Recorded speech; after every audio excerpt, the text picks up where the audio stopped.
Pedro. You can just sink yourself inside. Huh? Just sink yourself inside.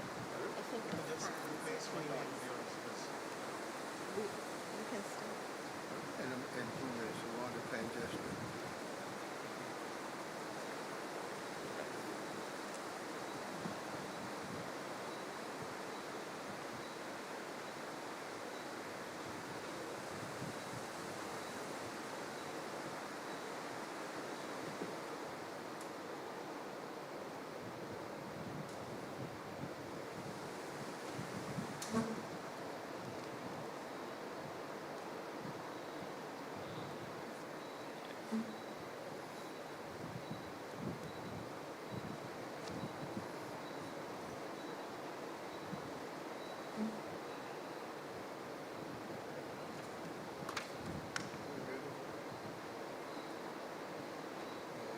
ready to start now. Mr. Young, we wait for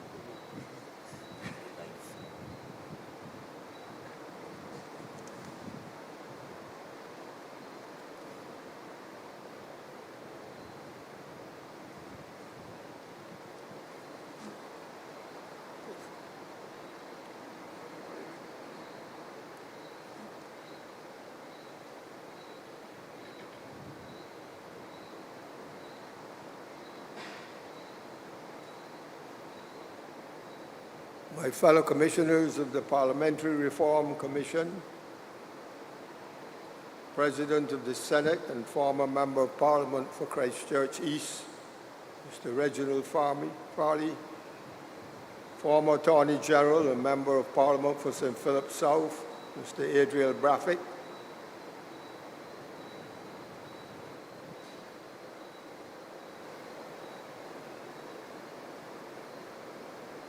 and members of the audience here at Lester Vaughan Secondary School and the online audience, good night. The focus of tonight's discussion will be on the Cabinet of Barbados, the role of ministers and their relationship with Parliament. I am as anxious as you are to hear what our distinguished panelists have to say. But I thought that as the chairman of the Parliamentary Reform Commission and as chair of tonight's proceedings, I would make a few introductory remarks before giving way to the panel. The first point I wish to make is that Barbados did not always have a cabinet. There was a time when the governor presided over a committee known as the Executive Committee, which consisted of members of the House of Assembly chosen from different groups. That committee was the forerunner to what we now know as the Cabinet. In 1946, Barbados experienced its first major constitutional advance since 1881, following which a system of semi-ministerial government known as the Bush Experiment was introduced by the then governor, Sir Grattan Bush. At that time in 1946, the franchise was severely restricted, and the vast majority of Barbadians were excluded from participation in politics. The trade union movement was in its infancy, and the party system was not at all fully developed. The old elite of a proud, white, and powerful white minority dominated the commanding heights of the economy and exercised a disproportionate amount of political influence. But by 1951, the masses were beginning to gain political control following the general elections, which was held on the basis of adult suffrage. Every man and woman over 21 was able to vote. Up until 1946, Barbados was governed by a system described as the old representative system, and the head of affairs was the governor as the Crown's representative, assisted by an executive committee. And this committee was the equivalent of the British Privy Council, which served as a link between the governor and elected representatives. The committee consisted of the governor, the colonial secretary, the attorney general, and any other person or persons appointed by the Secretary of State for the colonies on the governor's advice, provided there were not already members of the Executive Council. In addition, there was one person from the Legislative Council, precursor to the Senate, established in 1964. This committee was partly advisory, and the governor need not act on its advice even if the committee was unanimous. I should add that the House of Assembly members were chosen without any regard for their ideology or party affiliation. Cabinet government as we know it today was established in Barbados in 1958. Thereafter, the general direction and control of government on internal matters was passed to the Premier and his ministers meeting as a cabinet. And importantly, the governor did not attend the cabinet. Up to that point, the governor chaired ministerial meetings. But thereafter, 1958, he did not attend the cabinet. With cabinet government, the chief secretary, the attorney general, then a civil servant, and the financial secretary were removed from the executive committee as of right and attended the cabinet only on request. The premier could request a meeting of the executive to discuss any matter. By 1961, the Democratic Labour Party came to power, and the Attorney General was Hilton A. Vaughan, Minister without portfolio.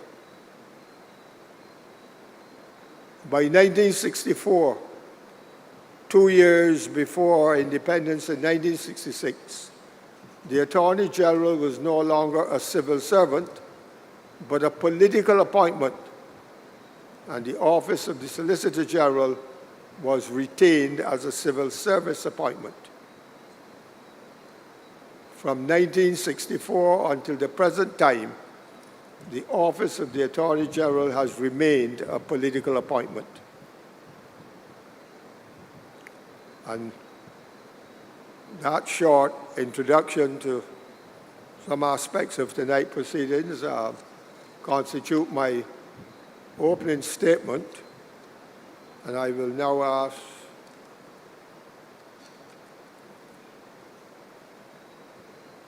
members of the panel to get ready to address us, and I remind you that on the panel are a member of the Commission, Parliamentary Reform, Ms. Maxine McLean, former Senator and Minister of Foreign Affairs, who will also share the panel with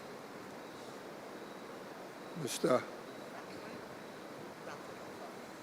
Braffett, whom I've already introduced as it were, former Attorney General, and Mr. Reginald Farley, currently President of the Senate and former Member of Parliament for Christchurch East. I don't know who is proposing to lead the sprint.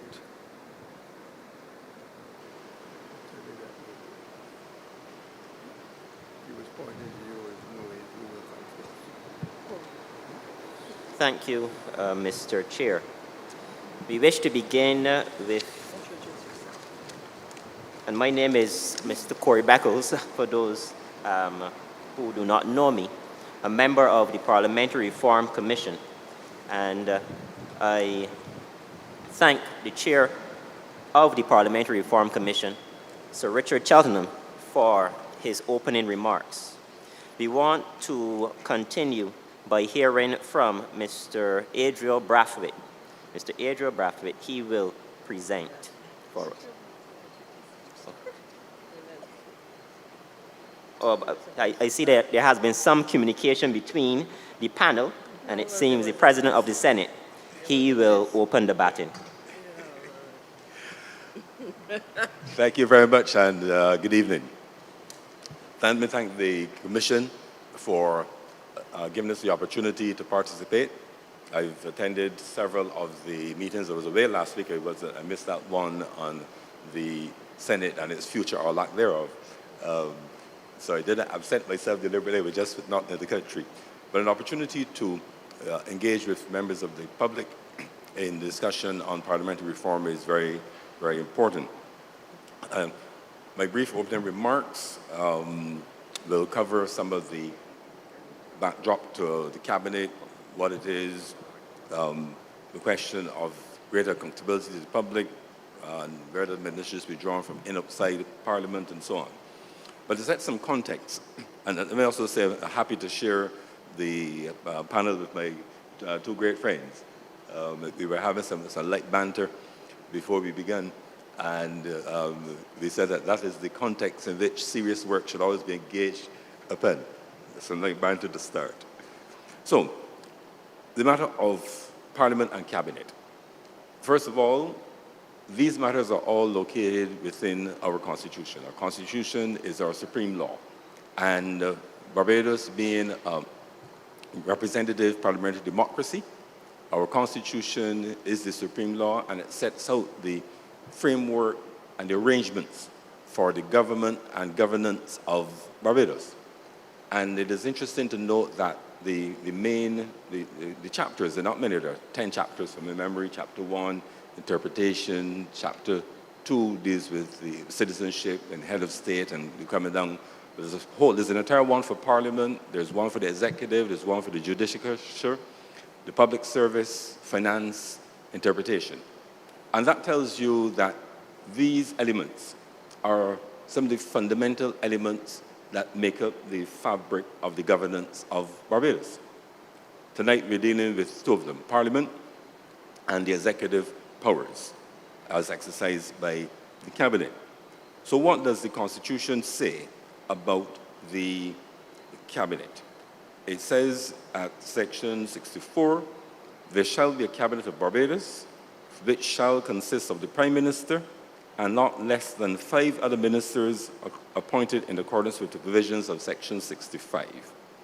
And it says in terms of its work, the Cabinet shall be the principal instrument of policy and shall be charged with the general direction and control of the government of Barbados and shall be collectively responsible, therefore, to Parliament. So the link and the relationship between Cabinet and Parliament is not a matter of choice, it is a matter of the duties set out in the Constitution. Cabinet is responsible to Parliament. Of course, this is all in keeping with the principles upon which our system of government and governance is based, which is largely still on Westminster principles, representative democracy, and so on and so on. Of course, the political scientists and experts will always make the point that one of the major differences between the day-by-day application of Westminster-style democratic principles, including and especially the separation of powers between the executive and the legislature, is the matter of the size of the parliament. There, in the British Parliament, for example, you have a cabinet and you have a very large number of MPs because of the size of the country. In small countries, you need to have a cabinet to undertake to discharge the duties of general direction and control of the government, but the number of members of Parliament that you may have will be smaller because of a smaller population and smaller geography. And navigating that space has always been one that the purists have found difficult. The practitioners have not really found it that difficult, in truth and in fact, because what you have in practice is really at the level of the executive and the legislature, more of a fusion than a separation. And that in itself is a pragmatic, realistic approach to matters, and as I make some comments on that, I will let you know there are still tools, even within the limitation of small numbers and the relative size between the executive and the legislature. There are still tools that keep the executive on their toes, on their feet, and from time to time, in various parliaments across the Commonwealth, the executive has been overthrown. Not in any militaristic way, but the ability to bring an end, sometimes prematurely, to an executive that has lost the confidence of the Parliament has been successfully achieved. And that, at the end of the day, is the ultimate check and balance. So that is, from a practitioner's perspective, how we've navigated that space of the separation. So the true separation really occurs between the legislature / executive, fully separated from the judiciary, some degrees of separation from the administrative arm, which though even falling under the executive, there are a number of guardrails and protections to ensure that there is a professional, independent, impartial public service to implement government policy and the choices that the executive has made, notwithstanding change in political administrations. And, you know, sometimes you have to, whether you're looking at the stock market performance and you see there's spikes on a daily basis and the market looks wild, over the long run, it looks so smooth and orderly. And sometimes if you step beyond the day-by-day issues, the problems of some departments not functioning as well as they could, the problems of relationships sometimes between ministers and departments, and that will happen at any day of the year from the time there was a cabinet or a public service. But if you look over time, Barbados has been able to show high degrees of social, economic, and political development because of a political class that was focused, committed, and worked hard, and a professional public service that delivered the goods, notwithstanding the blips along the way. But generally speaking, our services are reliable, our civil service or public servants have been extremely good. All now, there are a number of them who are working hard to implement the policies at this hour and on the weekends and so on. So let me speak now about cabinet. So that's some context. One of the very important principles of cabinet government and governance is the matter of collective responsibility.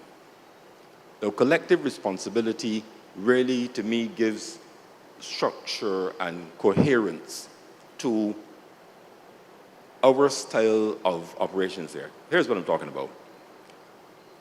Take the start of the process as the election cycle. A party puts out a manifesto, because in our system, we operate on a party basis. Not that independents are not welcome, not that you couldn't go as a standalone, but generally speaking, they're parties. A party sets out a series of draft programs. If you elect me, these are the things that I will do. That may find favor with the electorate, and those persons are elected. There's therefore, to me, a social compact. There is a relationship of trust that says, we elected you based on the people you put forward and our confidence in them, and the program that you outlined. Yes, we know that the exigencies of the moment, if there's a world war, God forbid, or a catastrophic hurricane, it may cause a change in the planned program. But absent of that, this is what we elected you for. Having been elected, the cabinet is chosen. The leader of the political party, the person who enjoys the confidence of the majority of persons who won the government, becomes the prime minister and chooses the cabinet. And to answer one of the later questions early, the matter of whether the cabinet should be chosen only from those elected parliamentarians. Breaking news, in Barbados, for as long as there has been an independent Barbados, the cabinet has always included non-elected individuals. They're members of parliament through the Senate. I think some are asking the question, do we want to go the route of other democracies, like the democracies which are more presidential style, where the president or the prime minister chooses their cabinet and they're not members of the parliament? There's an entirely different system of government and governance worthy of its own discussion. But within the context of the style of government and governance that we have, there's always been that flexibility. And in fact, if you follow the standing orders of the Senate, there are motions which can only be moved by a minister. So by definition, it is saying to you that there must be ministers in the Senate.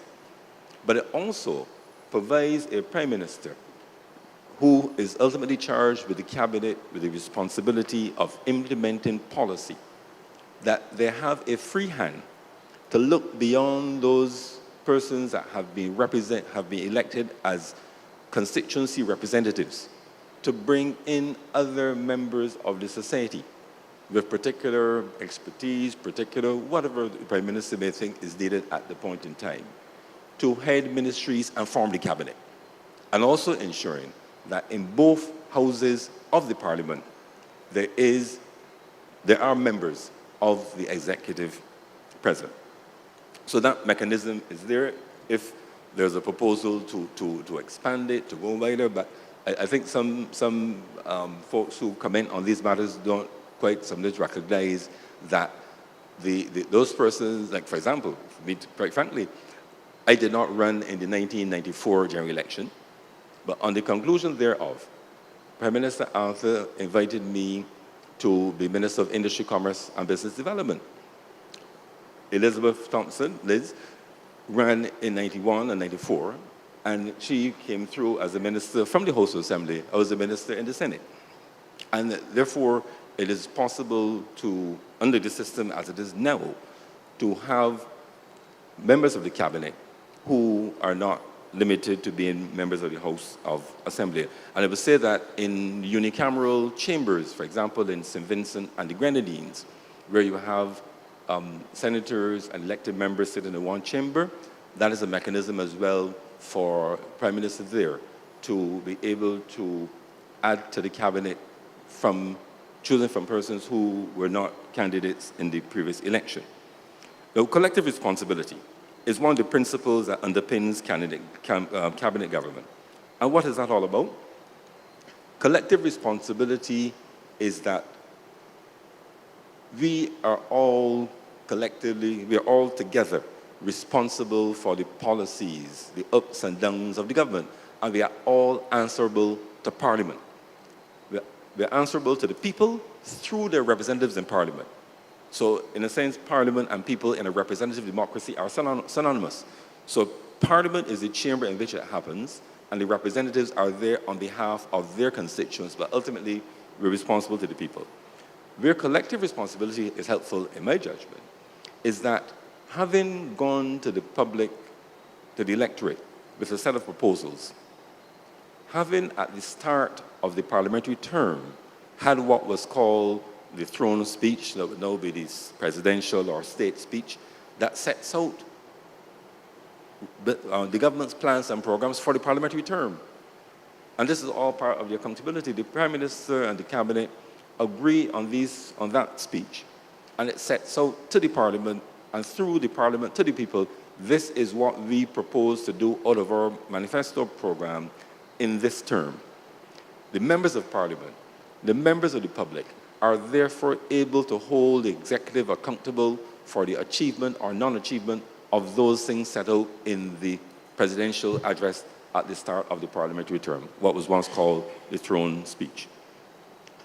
For there to be discord, for there to be squabbles, for there to be wide and wild disagreements on policy openly, and for Minister 1 to be going in one direction, Minister 2 to be going in a third or fourth, is what in other countries you get where there's a band of individuals, I don't want to say masquerade, acting as a government, as opposed to in the cabinet system where we meet, yes, we disagree, but that dialectical approach where within the cabinet, before the decision is made, all of the options are explored. The Minister of Foreign Affairs may have an international perspective on a matter. He may highlight the international obligations which will be impacted by a local decision. The Minister of Finance will have a view on a matter based on the costs that might be incurred. The Minister for the social sector will have a view based on its impact on the poor and the disenfranchised, and we could go on and on and on. And it is out of that rich cauldron of diverse experience, backgrounds, and ministerial responsibilities that comes a consensus, comes a single perspective from the executive that is then translated into law, translated into policy, translated into action. And therefore, for coherence and for the government to be able to say, this is our position, collective responsibility means that a member of the cabinet who is so out of step or who fundamentally disagrees with the position of the cabinet after discussion does the principal thing of walking away or is otherwise relieved. But to me, it is not a constraint on free speech. It is not a constraint on ideas. We've all been members of cabinet, and we know what happens before the final decision is made. As a matter of fact, humility is the first requirement to be a member of cabinet. And why do I say that? Sometimes you have what you think is a brilliant idea. You go to your PS who thinks it's a brilliant idea. You draft a cabinet paper, the best cabinet paper since the papyrus and the quill, where the instruments are writing. And you go to cabinet, chest up, and you really feel smart. And sometimes the prime minister, as my prime minister used to, when you're going down the wrong road, he let you go all the way down. And then one by one, they start pointing out the flaws. Rapid discussion, heated discussion sometimes. But at the end of the day, you walk away from there with a decision that did not look anything like a first cousin of what you had originally proposed. But that is the collective view of cabinet, and you go out there and you champion that decision as if you were the progenitor.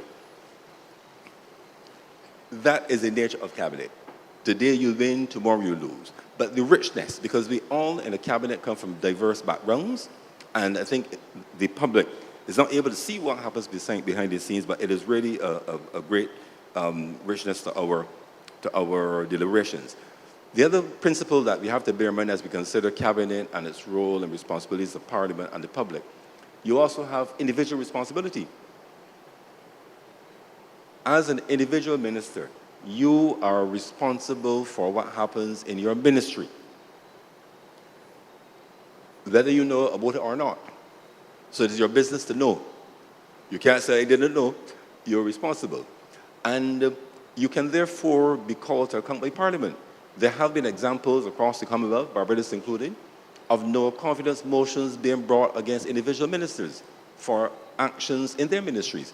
They may not all succeed, but the very intense debate, the scrutiny, the information that comes out, the possible political damage to the image of the minister can have its impact. And those, again, are some of the checks and balances. Now, in terms of that individual responsibility as the minister for the ministry, this is where things become interesting. In my assertion, my judgment, the minister is more of a leader than a manager in the ministry, because there is also, in the Constitution, the section on the public service. And there is a defined role for the permanent secretary as the accounting officer and the public service and how they're appointed and the degrees of separation. And in specific legislation, for example, the new Public Finance Management Act, there's even greater clarity given to these limitations of the role of the minister with respect to finances. And there are even sanctions that if, as a minister, you were to order the accounting officer, permanent secretary, to do something which is ill-advised and will cost the government money, and you're cautioned and warning by the officer that this will have this result, and you still proceed to instruct that this must be done, that you, as the minister, can be surcharged. You pay back the money.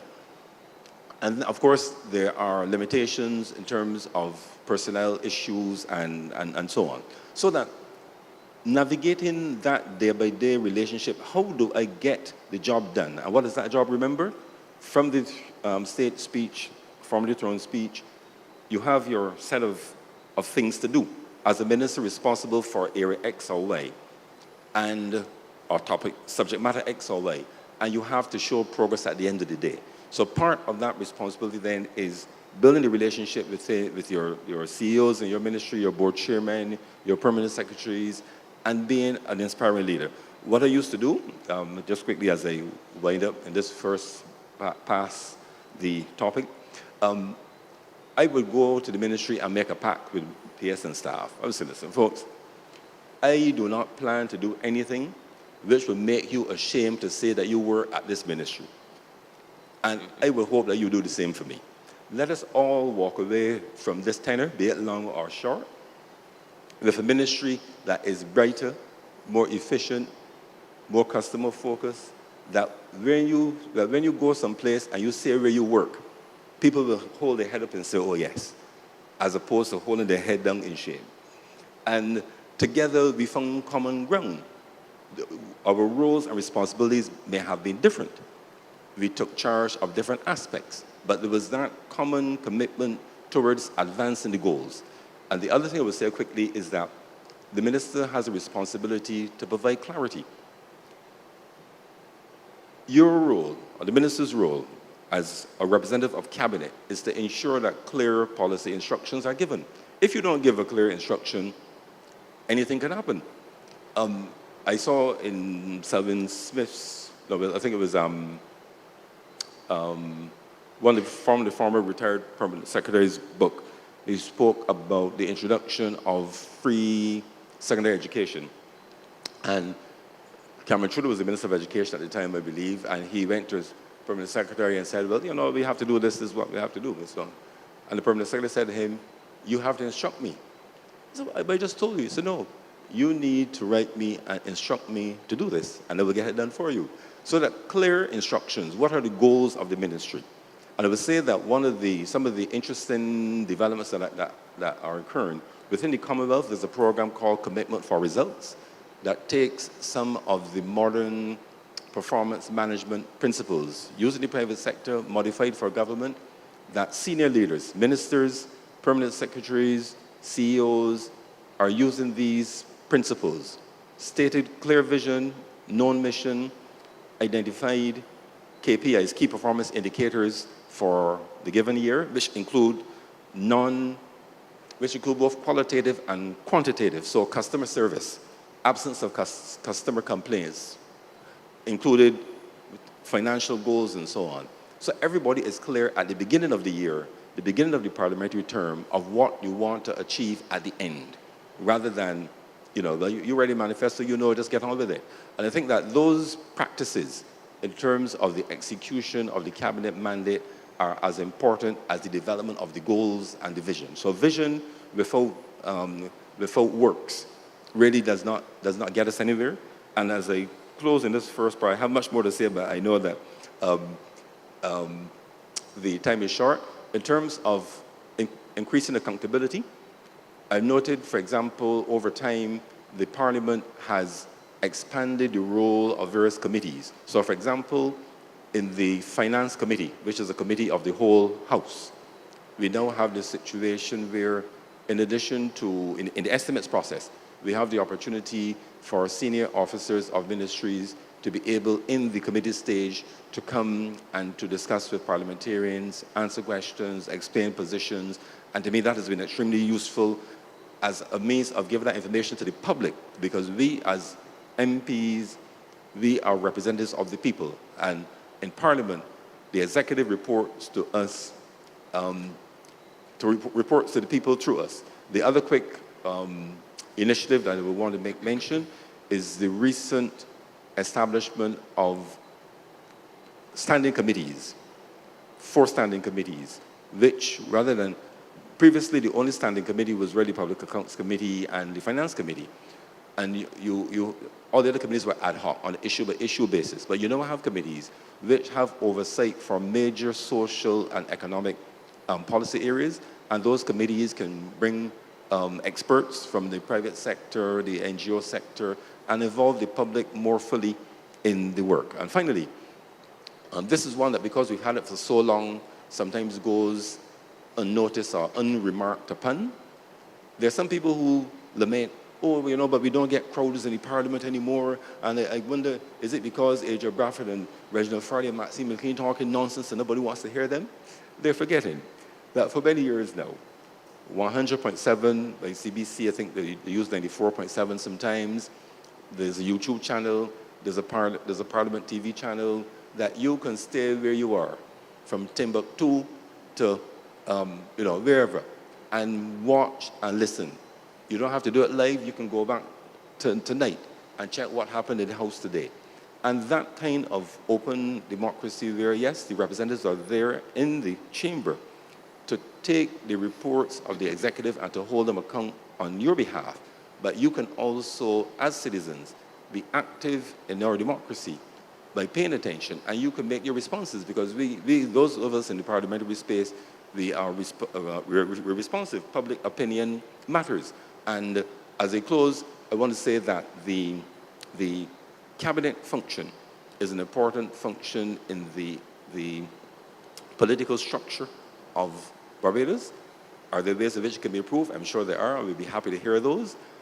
And I'm saying that within the parliament, even though there is not a large backbench, as you'll find in larger countries, that the same tools of parliamentary questions, private members' resolutions, no confidence motions, as well as making the grievances and concerns of the public known in the course of debate in the House, and having influence on the mood of the public and the electorate via the parliamentary space are still effective tools in holding the executive to account. I thank you for allowing me to make those introductory remarks.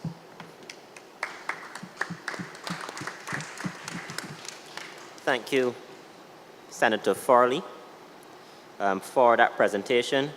We are speaking this evening on the role of ministers and their relationship with Parliament, and I thank you, Senator Farley, for opening with the presentation. At this time, I want to invite Adriel Brathwaite, Senior Counsel, former Attorney General. He will speak to us. Thank you. Good evening, everyone. Let me begin by saying that being a cabinet minister is a very curious job, because it's the first job that you are head of an organization, you are chief executive officer, and there is no training provided. You turn up, you're appointed, and you become chief executive officer. And I believe that that's where one of the areas where we can start in terms of reform, that we can ensure that, in fact, that persons who aspire for political office, that opportunities are made available to them. Now, for example, one thing that can be done is that if you have an opposition party or any political party who has an interest in gaining government, that in fact that they can appoint a shadow cabinet and ensure that those persons who aspire for political office can receive the requisite training, so that if and when there's a transition, that the learning curve is reduced significantly. The other side of the coin is also the only position that the chief executive officer isn't evaluated. And I believe that the time has come where, indeed, whether quarterly or yearly, that in fact that ministers are subjected by the Prime Minister to a review, as would happen if you were chief executive officer of any serious company in Barbados and across the world. A serious 360 review, and so that you're scrutinized and people have a good sense in terms of your performance. Now, I know that my friend Reggie mentioned that the estimates of what happens in the world presently. But again, if we are serious about making that transition so that ministers are truly made accountable, my experience was, and my experience is based on what I've seen over the years, that in fact that you do have the estimates, you present your policy, you present your budget for the year. It's interrogated in Parliament. It's passed if the requisite majority is there. But there's no analysis the following year in terms of how you perform during the year, of what happens to the monies that were given to you the year before. Because you come back the next year with a budget saying that you have policies that you want to implement and this is your budget. It is debated sometimes, or it may not be debated because you only have a week. You know, but you should be forced, if we are serious about making a difference, to in fact give an account of your stewardship for the year before you can come to ask for monies again for the following year. These are things that I'm serious about in terms of how we can improve our democratic processes and how we can improve accountability to Parliament. Yeah. And because it should not be a case where, because you're a minister or your ministry, that every year, come April, you submit your budget and away it goes. Because we all know that you probably do about 3 or 4 heads, during the course of the week. And lots of ministries are not touched and debate in terms of their policies and their initiatives, et cetera. So some mechanism must be put in place for that. And similarly, I believe that we need to move in a direction of having serious question and answer times in Parliament by ministers. I think that the first step in terms of having officers being subjected to interrogation, and I use that word loosely, that in fact that it should be indeed the ministers, because it's the minister who comes to cabinet, it's the minister who comes to Parliament and say, I need X for my programs. So it should be the minister who has responsibility to account to Parliament for these programs and what they've done during the course of the year and what they hope to accomplish during the following year. As I said, we need to think out of the box a little bit here in terms of accountability and in terms of how we ensure that in fact that ministers are more aware of their responsibility. The public is more aware of what's happening within ministries, and the only way that can happen is if there's information flow. The question of whether or not you can have ministers from outside of Parliament. I know again the Constitution is very clear that indeed that you can have ministers. In fact, you must have ministers from within Parliament. Parliament, i.e. the House of Assembly and the Senate. So the real question is whether or not you can have persons who are not from Parliament who can be ministers, and if that's a good thing for Barbados. In other words, you might have someone who has very special skills. Let's say cybersecurity is a big issue, and we need a cybersecurity expert.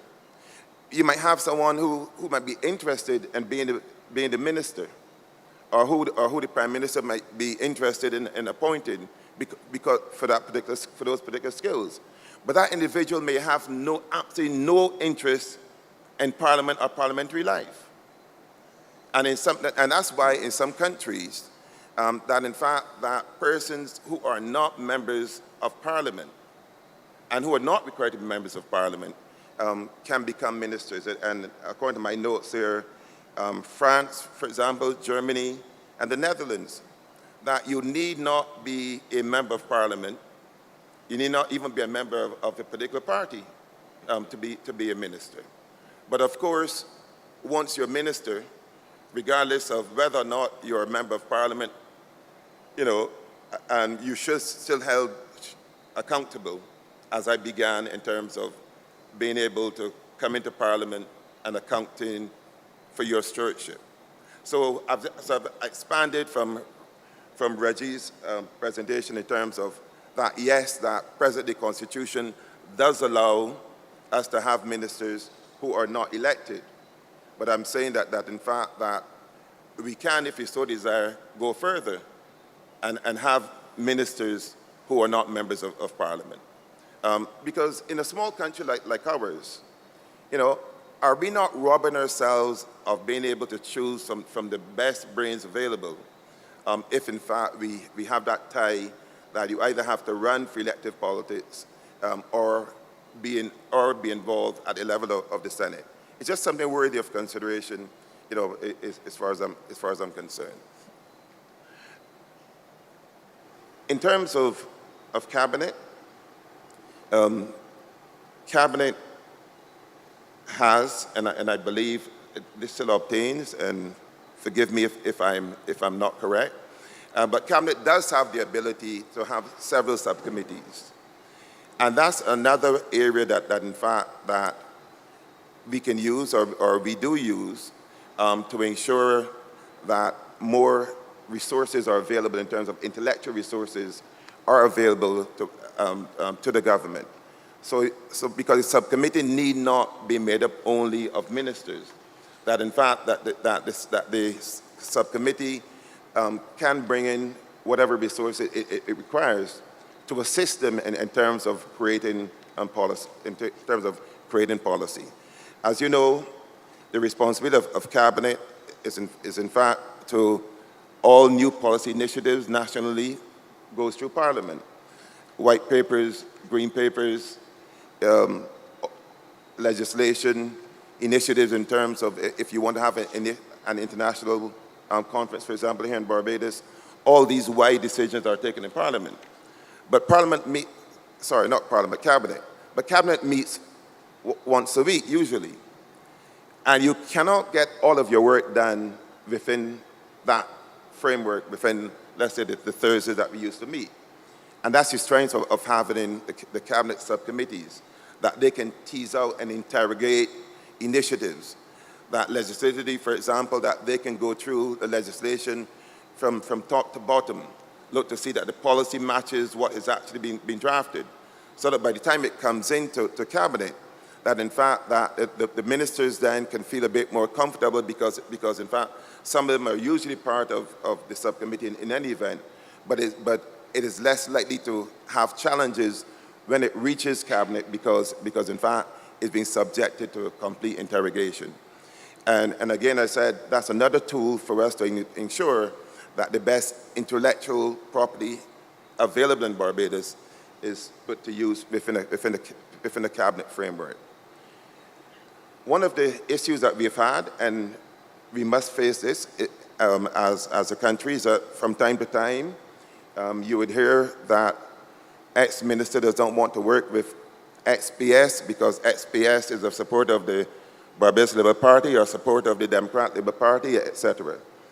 And I think that as a country that we've been served by a very competent and professional civil service.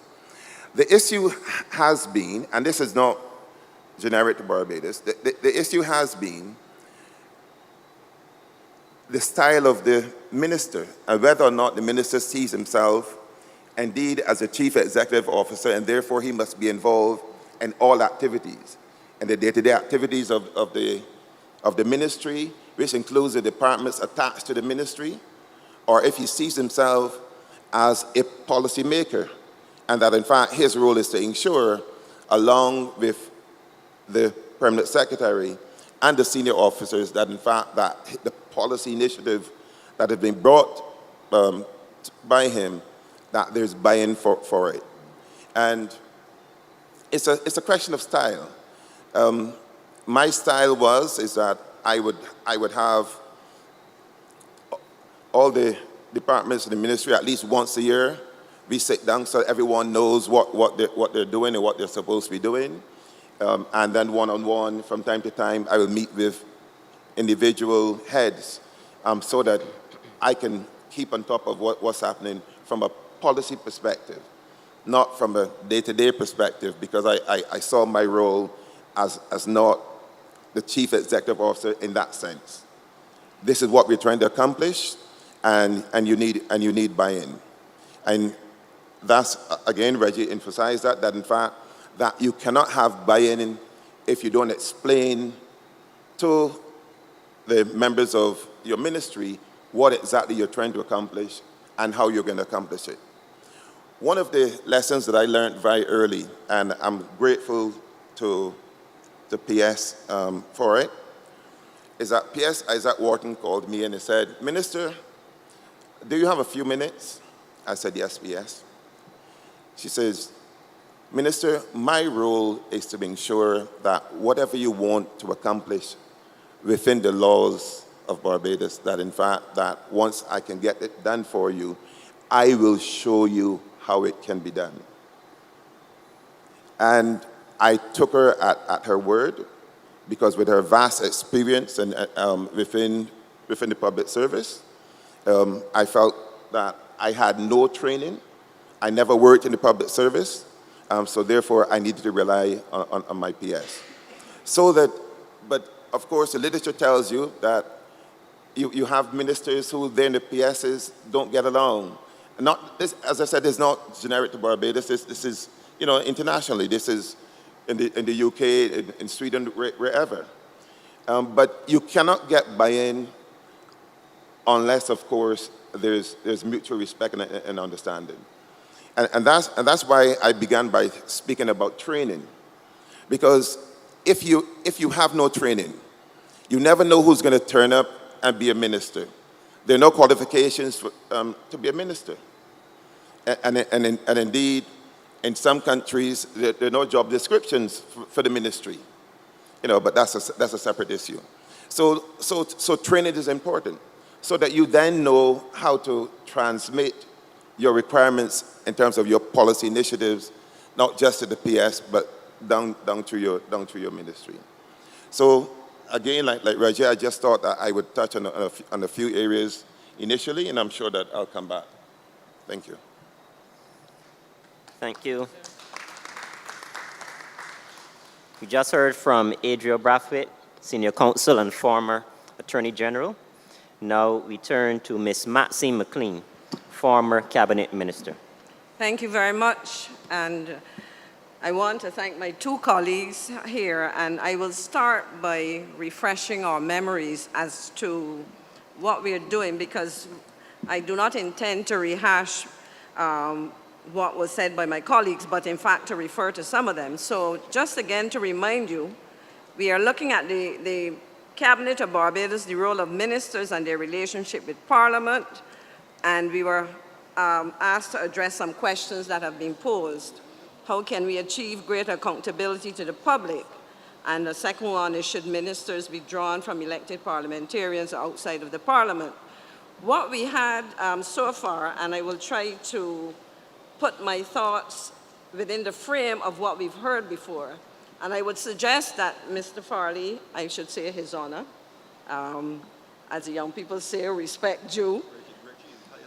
Okay, says Reggie is the highest honor, so I will call you that after the meeting. Has given us a comprehensive overview of the constitutional framework within which Cabinet functions. And he defined critical features of Cabinet decision-making. And what I will do is to very quickly repeat a couple of things. And I do so from the perspective of being a member of the Parliamentary Reform Commission. So locating the Cabinet within the broader parliamentary system, that is within the framework of the terms of reference of the Parliamentary Reform Commission, we are required basically to examine the several elements of the parliamentary system. And as we know, three broad elements there: the legislature, in other words, the House and the Senate, the executive, the cabinet, and the judiciary. And secondly, I think that as we contextualize our discussions, we recognize, of course, that critical to our discussions is Barbados' new status as a republic. As we know, the shift from our status as a constitutional monarchy came on November 30th, 2021, when Barbados became a parliamentary republic. And so, with the abolition of the monarchy, we are now seeking to ensure that our systems are compatible with what we say we want as a republic. Reggie also, I said I was going to do it after, also stressed the context or the source of the power derived by Cabinet, and he cited Chapter 6 of the executive power of the Constitution, speaking to executive powers. he also spoke to the selection, and I would want to reiterate a point made by my colleague and friend on my left here, Adriel Braffett, when he spoke about appointments outside of Parliament. And I think that is one of in terms of suggestions, because we had an overview, we had some suggestions, and I'll fall somewhere in the middle in a minute to talk about what it is to be a minister, or what my experience was. But the notion that we perhaps should contemplate where there is a level of highly specialized capabilities, skills, experience that we may contemplate doing as some other countries did, and we heard examples of some countries from Adriel, that we may look beyond the elected, non-elected to non-associated, non-parliamentarian, because in the case of myself and Reginald did say that's how he started, we would have been appointed to the Senate and made ministers. But we are saying, what we are hearing as a recommendation, if you're talking about enhancing perhaps capacity, is moving towards a third kind of classification of appointments. So having said that, I want to say a little bit about my role as a minister.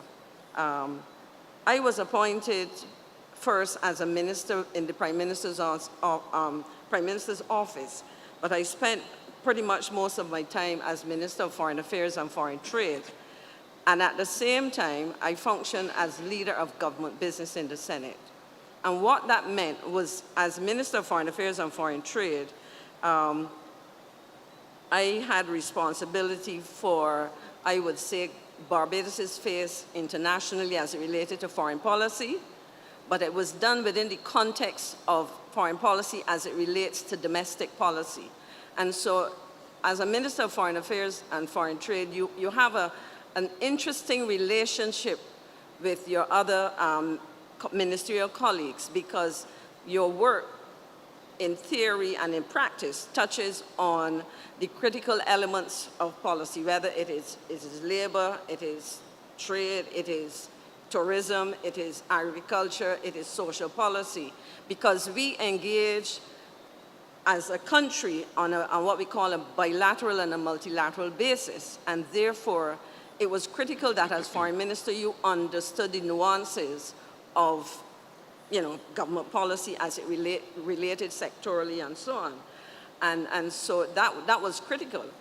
The second aspect of my responsibility as it related to Parliament was that I was leader of government business. And what that required, according to the procedures, so to speak, was that I was required to pretty much often lead off debates. And I remember taking my first debate in the Senate was an estimates debate. And you are given 2 hours. Fortunately for me, and I see one of my former students right here, I had years of experience teaching. So to stand and speak for 2 hours and speak with substance and of substance was a little nerve-wracking. But as was suggested, in the absence of there was no formal training. You came into a system, and it so happened that the period of election coincided with a period in terms of the financial management of government, the whole estimate. So you're coming in at the end of a financial year. And so one of the things that what it really calls for is a level of, I mentioned humility, but also a level of fortitude or resilience. And so that was important. What I can say, though, however, in terms of my role in the Senate, because, as we heard, members of cabinet, other members of cabinet are drawn from the Senate, we also decided that it made sense, we being the members of the Senate, the government senators, that it made sense to expose colleagues to that role of leading off debates, and that worked very well because it allowed Barbadians to hear from my colleagues who had cabinet responsibility, their knowledge and expertise and whatever on these issues. And so that was important. I want to flip back to cabinet meetings because, as you heard, there was the whole issue of collective responsibility. But I want to say something about the question of the quality of decision making. And Adriel mentioned it, and I made a note in red, that the committees that you spoke about did not exist when we came into office. We heard of standing committees in Parliament. But very early in the life of the David Thompson administration, there was an introduction of a series of cabinet committees. We had one on governance, chaired by the Attorney General. We had one on economic policy. We had one on social policy. We had one on infrastructure. And the rationale for that was that you started out in a situation where we were given on a Wednesday evening, sometimes after 4 o'clock, a pile of documents like this to go home, to digest, to come back and make decisions Thursday morning at 10 o'clock. Thursday's when cabinet, right? Yeah, Thursday morning at 10 o'clock. And it became clear that if you really wanted to participate in serious decisions, you needed to find a more efficient and effective way. And the purpose of those subcommittees was to channel serious, complex cabinet papers to a committee where, as you heard, we would have been able to bring together individuals from the ministry, technical persons inside and outside, people from the Solicitor General's office, you know, so that, and the Attorney General's chambers, so that we understood not only the what I would call the structure of a piece of legislation, but the policy that informed that legislation.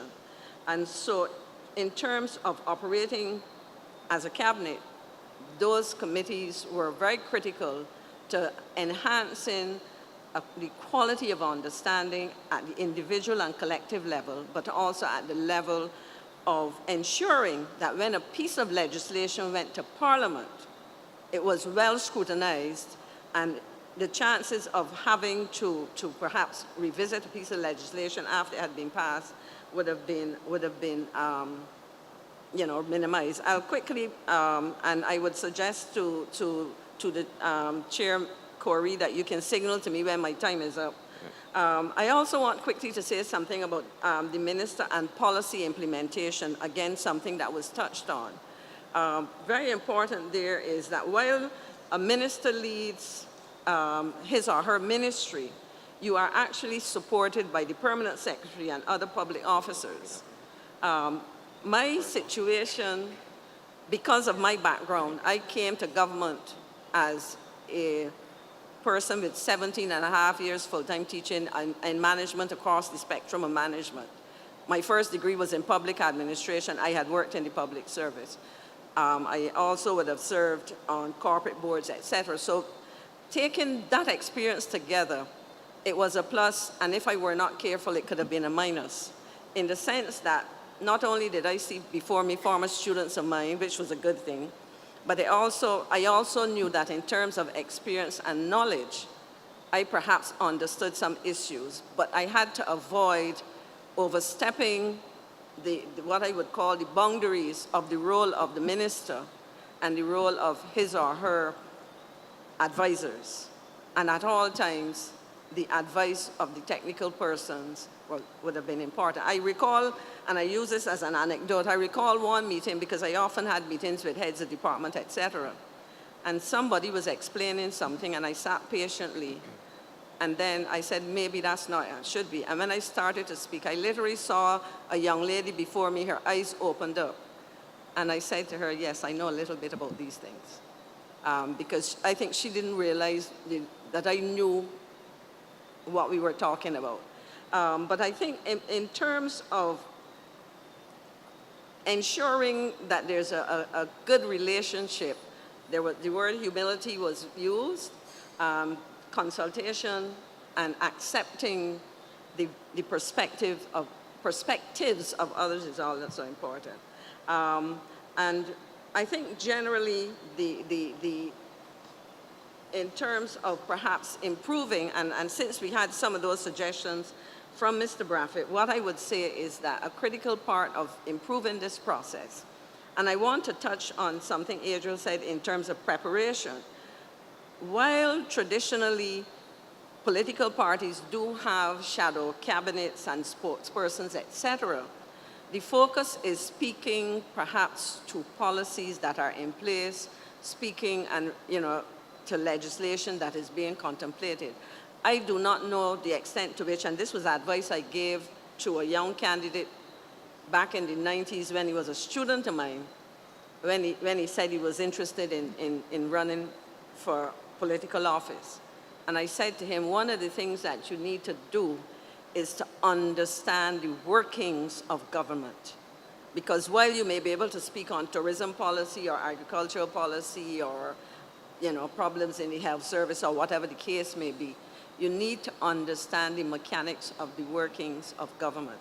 And I would say, and I would stop on that, I think, because there's a chance to speak again, that for me, fortunately, what I took to my ministerial position, and I think that was perhaps why I was seen as somebody from the outside being brought in to the Senate, was that I had multiple experiences across public and private sector, large business, small business, third sector.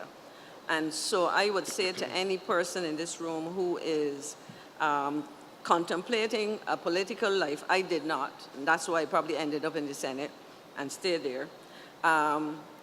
You need to take time to educate yourself. I say take personal responsibility to educate yourself about the issues which constitute the workings of our parliamentary system. I think I'll stop there because there may be other things I could say, but I'm sure we have in the audience persons who will want to raise questions, react, and you will probably want to hear some more from my colleagues. Thank you very much.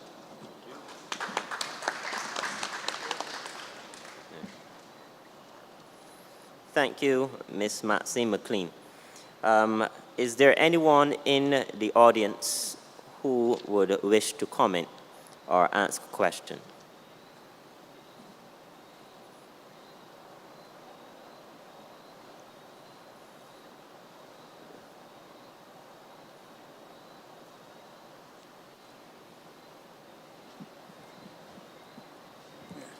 Good evening. Good evening to the head panel and good evening to the commissioners. Pardon? Yeah.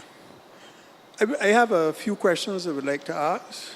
My first question is to Senator Farley, and I'm wondering whether the Constitution should provide for a Prime Minister and a cabinet to have a maximum number up to a specified number and not just only a minimum number.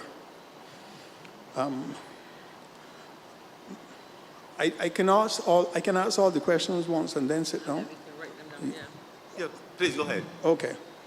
To Senator Farley again, or Mr. Braffett, is there a Barbados Cabinet handbook which outlines its rules and procedures? To Ms. McLean, there seems to be a disconnect between Cabinet and the citizenry as it relates to secrecy. And I'm wondering who keeps the Cabinet papers and where are they stored? After what period of time are they declassified and available for researchers to do review? For example, the public, I suspect, or researchers would like to know what happened after the October 6, 1976, the Cubana issue. To Mr. Braffett, and I have just two more. To Mr. Braffett, who advises the Cabinet on legal matters? If it is the Attorney General, will his advice be apolitical, non-political, given that the office holder is a partisan politician? And should the Attorney General have ministerial responsibility outside of being Attorney General, Minister of Legal Affairs and Justice? So, for example, should he really be responsible for the police? And finally, this could be to any member of the panel. Does Cabinet become subordinate to the dictates of a Prime Minister? And if so, why and in what circumstances? Thank you. Thank you. Thank you very much. No, I do not agree that there should be a maximum number for practical and pragmatic reasons. Legislation is passed at a point in time. You can only see what you can see at that point in time. And I like legislation which allows for the vagaries and vicissitudes of life. And I think that the ultimate check on the maximum will really be the people. If at the end of the day, you know, in a sense, governments can do what they consider prudent at a point in time. The public may not share that view, and the public has a way of dealing with what they consider to be imprudent. But I think that to hardwire legislation, especially the Constitution, that if circumstances required you to go beyond whatever that maximum. So suppose in the 1966 Constitution, it has said no more than 5 plus the Prime Minister, rather than no less than. Then in order to be able to deal with several of the issues, there have been certainly more than that from day one. One would then have to go and make amendments. So my own view is no, I would not have a maximum number. I think the system allows for prudence to be rewarded and imprudence to be punished.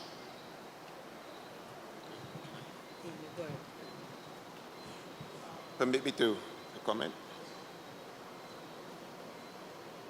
Can I go ahead? Yeah, you can go ahead. Right. Go ahead. We have received, we being the Constitutional Review Commission, have received a couple of comments on this issue, and most of them actually has been about limiting the number of cabinet ministers. I, like Reggie, do not support that because you shouldn't hamper the ability of the Prime Minister to be reactive in terms of what the country requires at any point in time. But there's a school of thought that indeed one thing that you can do is that you can specify the number of ministers that should come from the Senate, and in so doing, ensure hopefully that you would always have a number of backbenchers who, if they take their roles seriously, can in fact act as better interrogators to the minister, so that in fact that in so doing, when you have question and answer sessions, for example, hopefully you can have serious question and answer sessions because you have a larger number of backbenchers there who are eager to show their wares and show that they're worthy of moving forward. So that's something that we can always consider, but that is a recommendation that I've seen, that in fact that you should specify that we should have a certain number of ministers from the Senate. Sorry? Okay, I think there was also a question about a cabinet handbook. There was none. We would have had an orientation, but when I've reviewed handbooks such as that of Australia and some other countries, a very comprehensive document, we don't have handbooks of those types.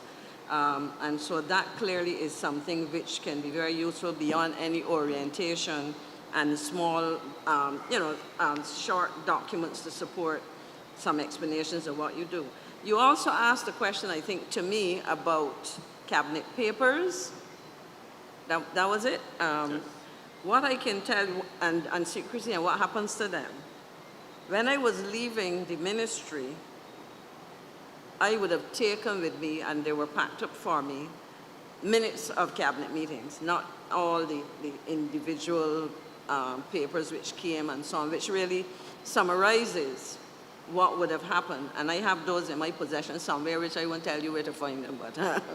But the important thing is those are documents which allow me to reflect on decisions that I made. But I will say this, I never took home files. And while I was a minister, my cabinet papers stayed in the cabinets of the Ministry of the Prime Minister's office in the first instance, and then the Ministry of Foreign Affairs and Foreign Trade. It was on leaving that, as I said, I took possession of those documents that reflected the minutes of those meetings. And I think it is, well, you were asking about time, declassification, I believe, but I really would have to investigate the policy on that, and I would draw on the chairman and others in relation to that. There's also a question to you about advising the cabinet on legal matters. Thank you, panel. I trust, sir, that your questions were answered. There was another question about Attorney General. Sorry, the simple answer to that is that if you're giving legal advice, you must give the best legal advice. It can't be along political lines. It's legal advice, it isn't political advice.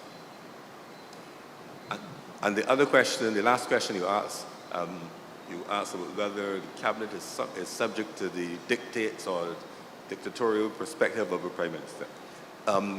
I would say no, and certainly not the one that they served in. Now, here is it. No. To emerge as a leader of a political party, you must, by definition, be the best and most successful political combatant of the period. I'm using it in a poetic sense, not in a derogatory sense, because you obviously have to be a person. Yes, you have the ability to formulate policy. You have the ability to communicate in the political space. You have the ability to inspire your members and have their confidence and so on. So clearly, a person who is a leader of that, with those characteristics, whether be it in business, be it in the media, be it in the cabinet, would be more successful than not in having their way. But to suggest that because the Prime Minister or the Prime Minister is, dictates, not in my experience, what I can say is this: all of us as cabinet ministers must go there with a clear understanding. If you didn't need my advice, Prime Minister, then you should not have appointed me. You give the advice. They may accept it or they may not. I've had I've had instances where I put forward some views that were not accepted at the time. A week later, 2 weeks later, 3 months later, Prime Minister may come and say, colleagues, we have to do so and so and so and so and so. No reference to me, no mention, Skipper, you're right. But I would take that as my encouragement to continue to give my advice, give my view, give my contrary view, even if it is that. Even if at the moment in time, I may hold some political blows for it. And the final thing I would say is this: you have a sacred and solemn responsibility as a member of cabinet to go to work every day, willing to make that day your last. You cannot go there thinking, well, I go hold on to my little pick. And I think that the public notion that I sense, not from you, but going about there over the years, people somehow sense that we as politicians will do anything just to cling on, and that we were not doing any work before we became politicians, and we can't do anything after, and we just hanging on. I mean, a joke. But I learned about job security from my father. Not by anything that he said, but my father was a carpenter, excellent carpenter. He would fix things that men couldn't get fixed. He never had a letter saying you're appointed to here in perpetuity. There was no services commissioner to protect him, no big elaborate legal thing. He worked for a firm and he did other private work. And it was his ability to get things done that he was so good that even when he reached the required retirement age, he said, Skipper, you don't have to go anywhere, He eventually came home at 72 after 60 years in the business.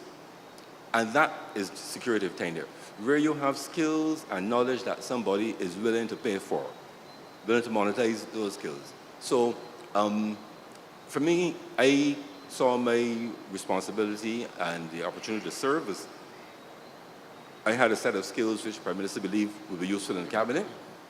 He invited me to serve. He did not invite me to become what I was not before he invited me to serve. So the perspectives that I had before I would offer them, we will agree often, we may not agree other times. And like I said, it's a dialectical process. It is out of that dialectical process with everybody being who they are. Maxine, as the Minister of Foreign Affairs, would have an international perspective. It says that, folks, we cannot do this because we signed international agreement X or Y, or we will back this candidate for country Y because they will back us in another candidacy. So I'm saying that to say that expect that a strong leader in business, politics, or anywhere would continue to be strong, and they will probably have greater success rather than less. We have strong trade unionists here who in their discussion, in their space, will tend to emerge because that is what brought them to the top in the first place. But that does not make them a dictator or make the others weak. And they served with Elizabeth Thompson. You couldn't want a stronger, a more robust fighter. And we had ways of resolving issues. But the short answer is, I like strong leaders. I think our country should have strong leaders. And I think really that in the business of leading the country with diverse interests, with diverse demographics, and in a turbulent world, I would rather have a leader who is at least able to win the thought battle, to be able to know when to give it to his colleagues, know when to take them to where they need to go. Moses got a rebellion from the people when he was leading them to the promised land because it took too long, and even on that holy mission, there was some rebellion, but he stayed firm. So no prime ministerial dictatorship. I was prepared to go to work any day to lose my job to save the country if it came to that. If a set of policies were being proposed that I think were not in the best interest, I would have resigned. So I used to tell my wife, if you see me come home early from cabinet today, it is because I chose to make a separate decision. And I think once everybody does that, and you enter the debate on there'll be controversial issues, there'll be contentious issues, but I've not experienced any situation in which we were ordered to take a position that we did not agree with. Thank you. Is there anyone else who wishes to make a comment or answer a question? Thank you, sir.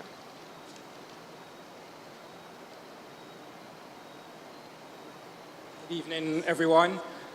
So the question there is there a way for greater accountability to the public? And I think we need to interrogate that some more, because I haven't really heard much in terms of how do we make the cabinet more accountable to the public and what are the mechanisms. Now, my friend Adriel mentioned one way perhaps is having that question and answer open to the public that ministers can then interact with the public. But how can we do that even more? My second question is, how does reshuffling a cabinet affect the cabinet? And how does that work? And we know that, as the question was asked about the Prime Minister being in charge and so on. But how does reshuffling a cabinet work, and is there need for discussion on that?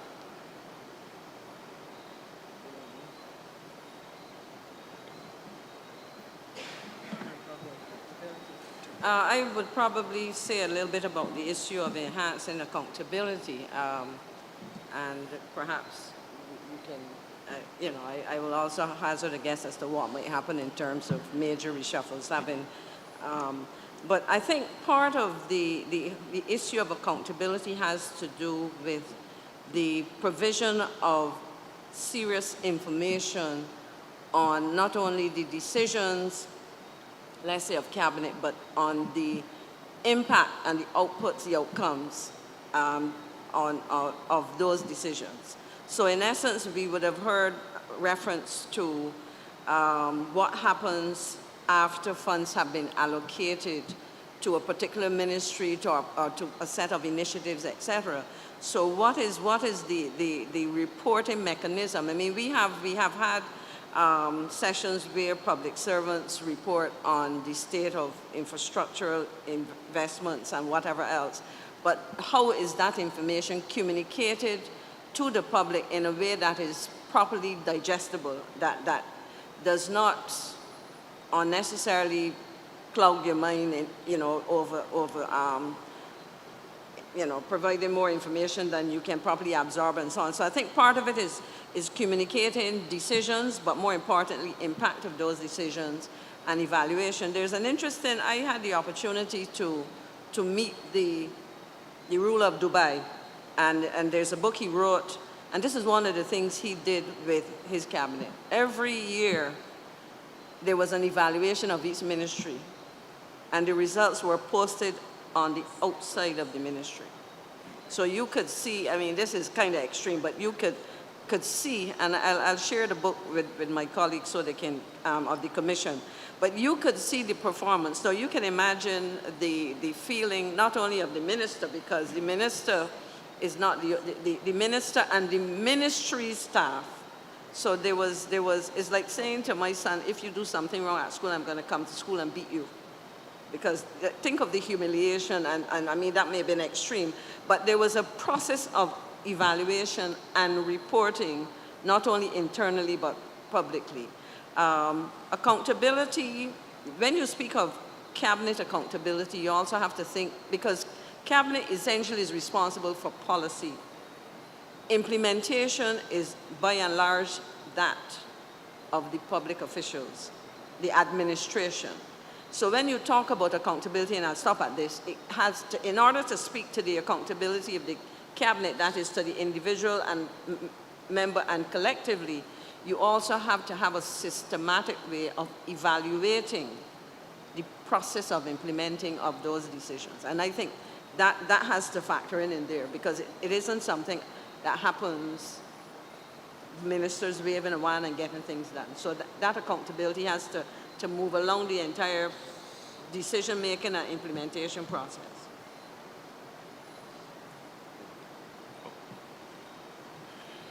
Just a couple of things. One, there should be very few secrets in terms of in government. And therefore, I look forward for us to indeed enact in freedom of information legislation.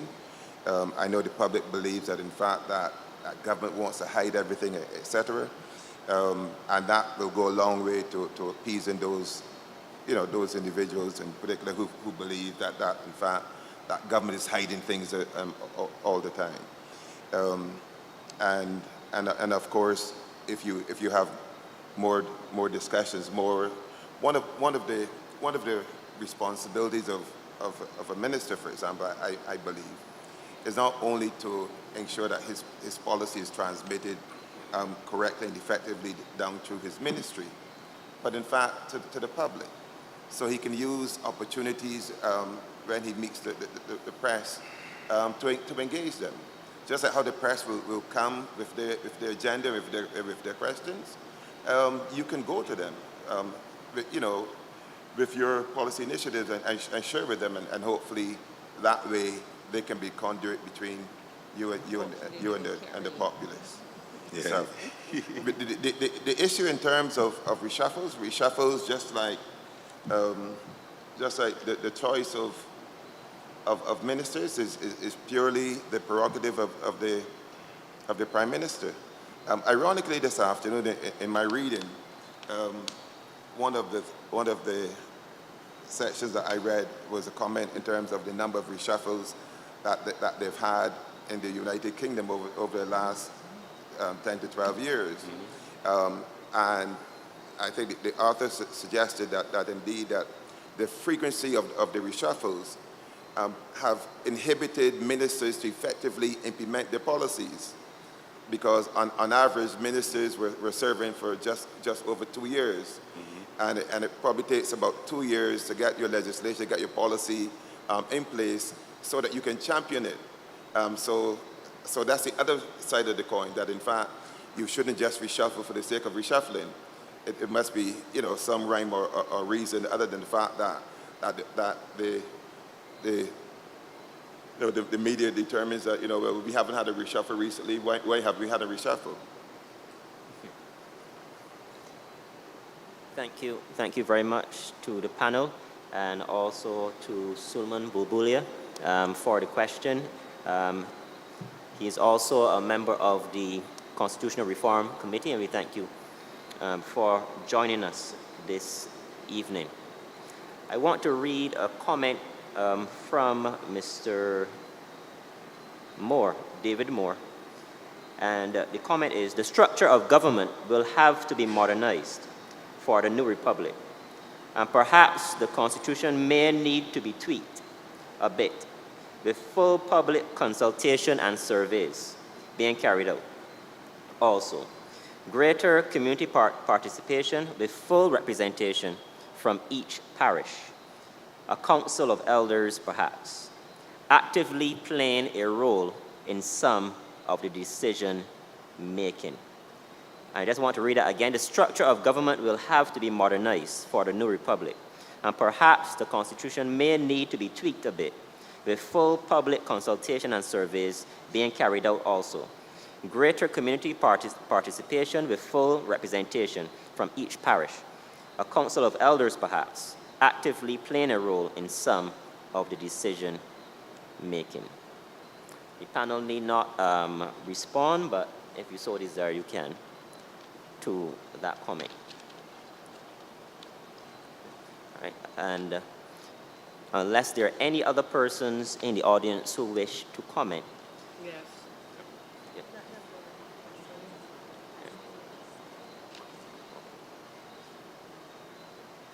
Well, Mr. De Carries makes his way. I just want to say that some of the things that were suggested by the WhatsApper will not necessarily need a change in structure of government. Just an embracing and use of the modern tools.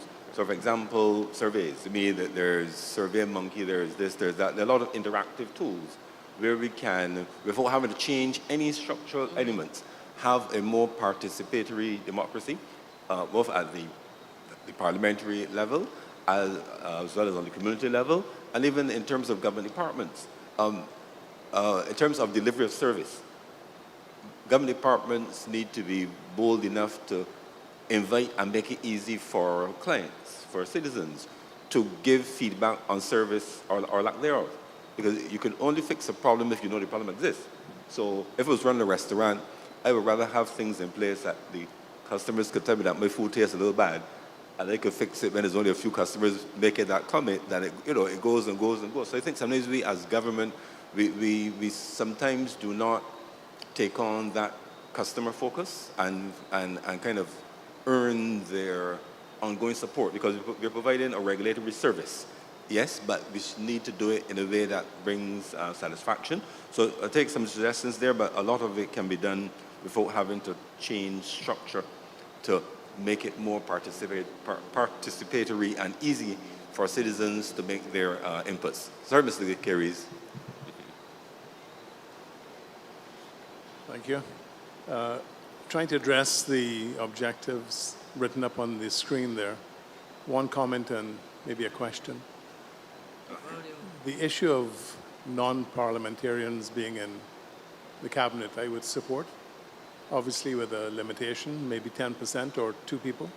I think the objective of getting specialized help from people who are not particularly interested in going into Senate or into Parliament, and unfortunately, from an external perspective, the attractiveness of both the Senate and Parliament is not particularly great from an external perspective. I don't know how parliamentarians see themselves in terms of the perception of people in other parts of the community.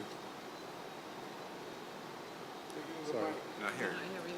But if I go any closer, I'll be eating it. Oh, yes, much better.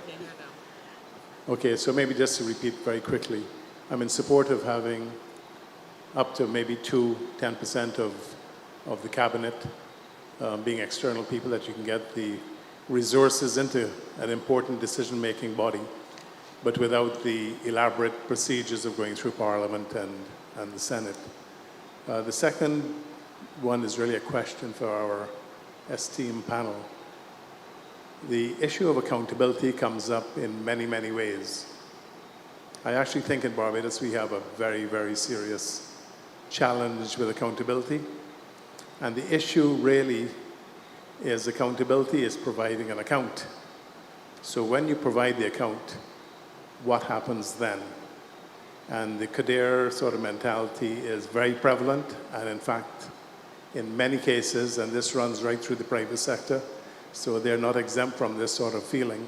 Nothing actually happens, and the more senior you go, the less something happens. So the question I have of the three ex-cabinet ministers, what actions are available and to whom in order to hold cabinet members accountable? Thank you. Thank you.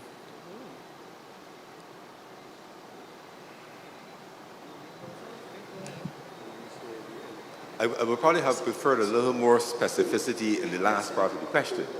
But what action is taken for someone being held accountable, which is a very broad term. Sometimes when people say someone should be held accountable, they may lock them up, or they may mean public shaming, or give them a slap around the head, but it all depends on what is the offense. Now, clearly, in terms of, and you ask what actions can be taken by whom? The first action, of course, for ministers who breach any code of conduct, or as we used to say, the final school rule is always a breach of common sense is a breach of the school rules. Is also a breach of common sense is also a breach of cabinet rules. And the Prime Minister has the opportunity and the responsibility to relieve that burden from the public if it should come to that. But then if you're talking about breaches of the law, then there is the usual recourse. Commissioner of Police, Director of Public Prosecutions. What I would say is this, though, that you hear a lot of talk in Barbados about things, whether it be on a village level with a neighbor or in a workplace somewhere. And I'm not a lawyer, but the one thing that I've learned by sitting close to lawyers is this, that information is not evidence. Information can lead to evidence. It is why we're accountants, Chris. And if you have yes, every accountant can do certain investigation and so on.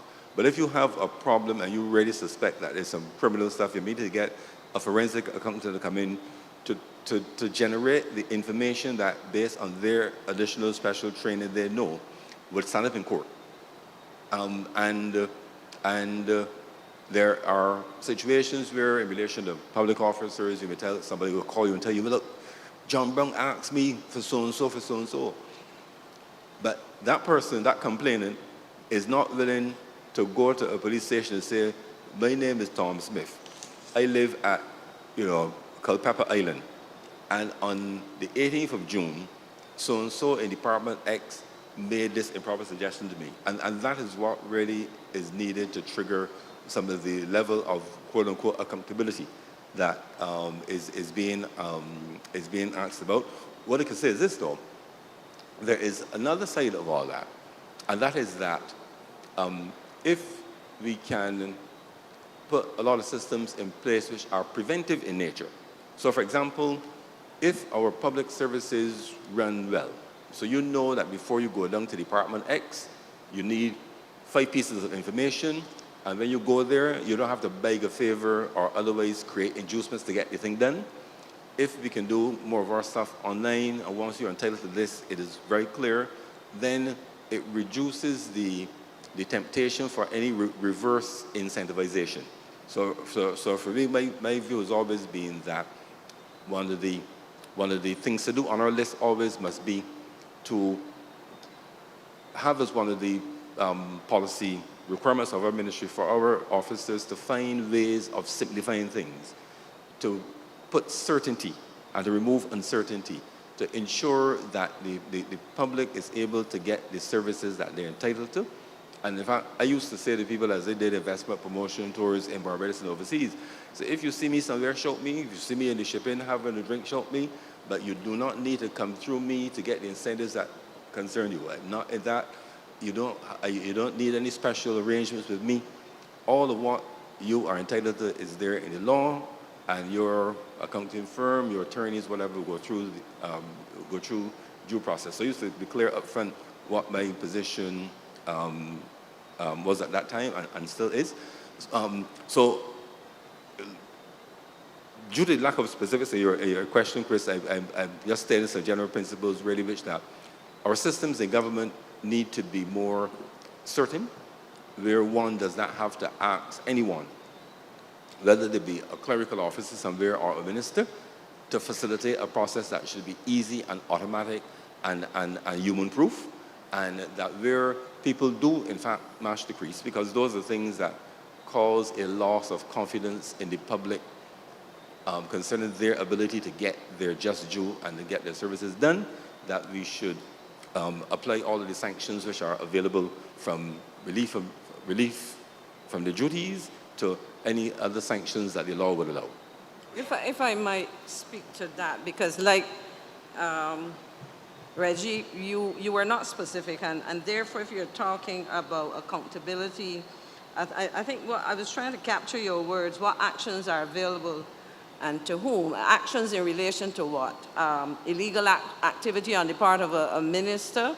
Are you talking about poor performance? Now, I want to say, because I have had the opportunity to, to sit on both sides of the fence as a private sector, as you are, because we tend to hear these things, and I want to start with illegal activity.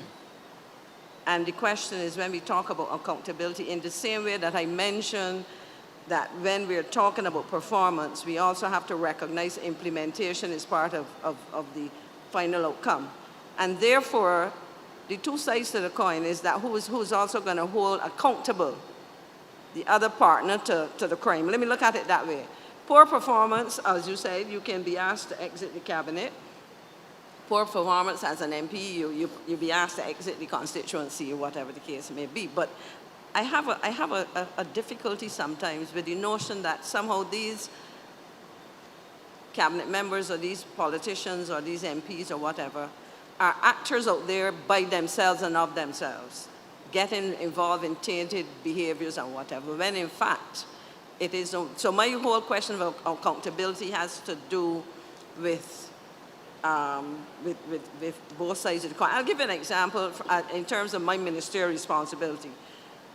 In my first 11 months, I was responsible for immigration at a time when we had a lot of problems.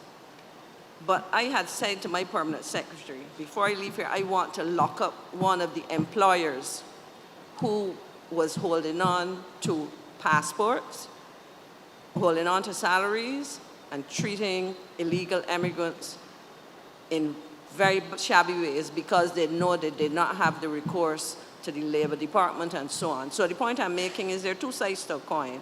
And so when we say that, you know, there's a point of the fingers at the politician or the cabinet member, but as I said, we have to understand. Reference was made to 360 evaluation. Let me say we need a 360 when we talk about accountability as well, and that's important.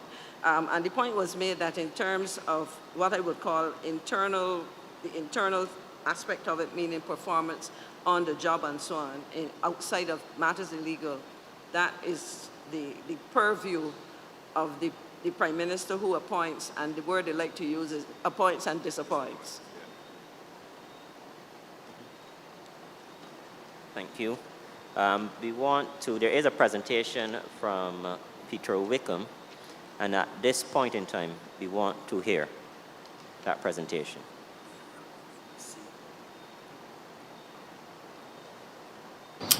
Hi, my name is Peter Wickham, and I just wanted to add my voice to this whole matter of the role of the cabinet. I have a simple concern. We have a principle called collective responsibility that says that cabinet members are collectively responsible.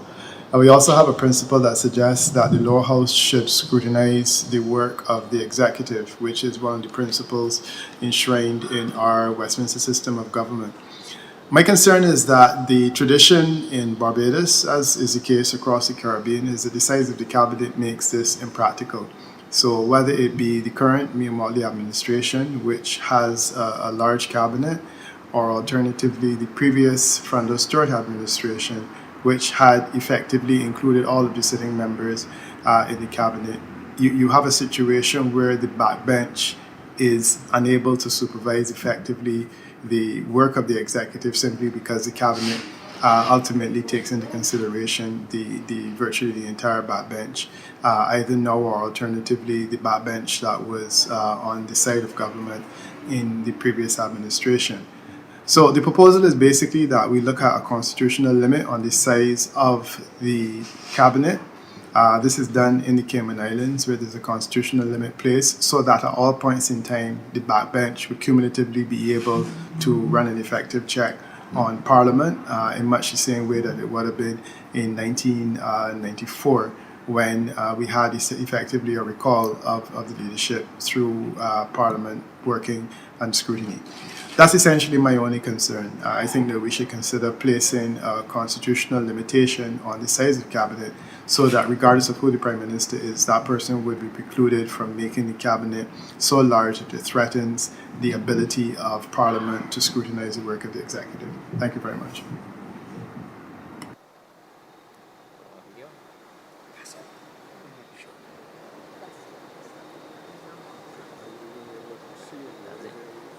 To the panel, there were some questions that were sent to your WhatsApps. I would invite you to look at them now, but I want to remind the audience, those who have joined with us online, of the terms of reference of the Parliamentary Reform Commission. And one such term is to examine, consider, and inquire into the parliamentary system, process and procedures, and all other related laws and matters with a view to making recommendations for the strengthening of Parliament and its functions. The aim is to enlarge and strengthen democracy and to reflect the wishes of the people of Barbados as they seek to take full ownership of national institutions and processes in the construction of a culturally relevant, inclusive, and modern nation state that reflects the Barbados' republican status. And that's just one of the terms of reference for the Parliamentary Reform Commission. Before the panel continues, we have some questions from some members of the Parliamentary Reform Commission. I want to invite Dr. Chandler to answer these questions. Thank you, Commissioner Beckles. My question to the former Attorney General is, can you please explain to the public the relationship between the Attorney General and the Solicitor General? Because at some of our meetings, we've had presentations about there needing to be an independent Attorney General, and even at this meeting about the Attorney General's office being too political. In the Attorney General's office, there are various independent offices over which the Attorney General superintends, and I think a person with your experience will be able to explain that. And in relation to the comment on the cap on number of cabinet, many presentations to the Commission so far have contained a recommended cap on the number of ministers in the cabinet. So my question to the entire panel is, given the fact that in the rest of the Commonwealth, there is a distinction made between cabinet ministers and non-cabinet ministers, would the same obtain in Barbados, in your estimation, if there were a cap on cabinet? And the third question is one that is not as sexy as the other ones, but is one that is equally important. The Constitution, Section 107, establishes the Consolidated Fund. 108 mandates that the Minister of Finance lay the estimates before the House of Assembly. And 109 gives Parliament the authority to authorize, through the House of Assembly, the appropriation bill, and mandates that the Minister of Finance lay the appropriation bill. Can you comment, please, on the relationship between Cabinet and Parliament over the control of public finances, and whether the exclusion of the Senate from dealing with money bills, and if one of you can explain a money bill, whether that is a hindrance to Parliament's oversight over Cabinet and the public administration of funds?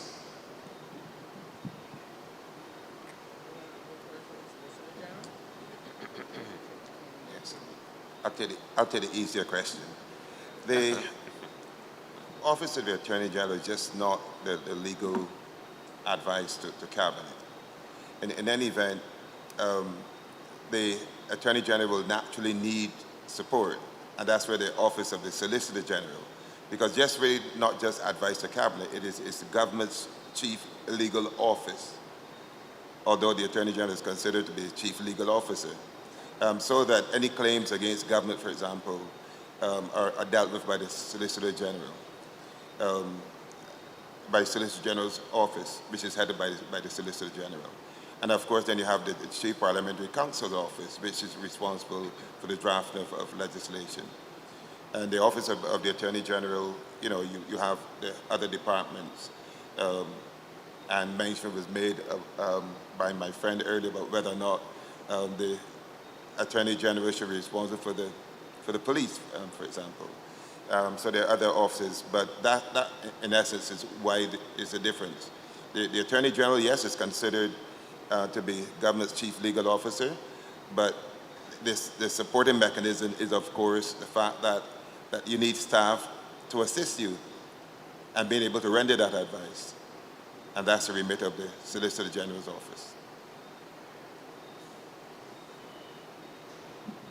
I'm trying to understand the matter. I was trying in terms of the consolidated fund. If you could walk me through that again. I pulled up my constitution to follow. I walked with it. Thank you, Commissioner McLean. So the consolidated fund is supposed to be the bank account of the government for the most part. Right. And you have the revenues in a consolidated fund, and the expenditure comes from the consolidated fund. The Minister of Finance under the Constitution is mandated to lay before the House of Assembly the estimates, which are the financial projections.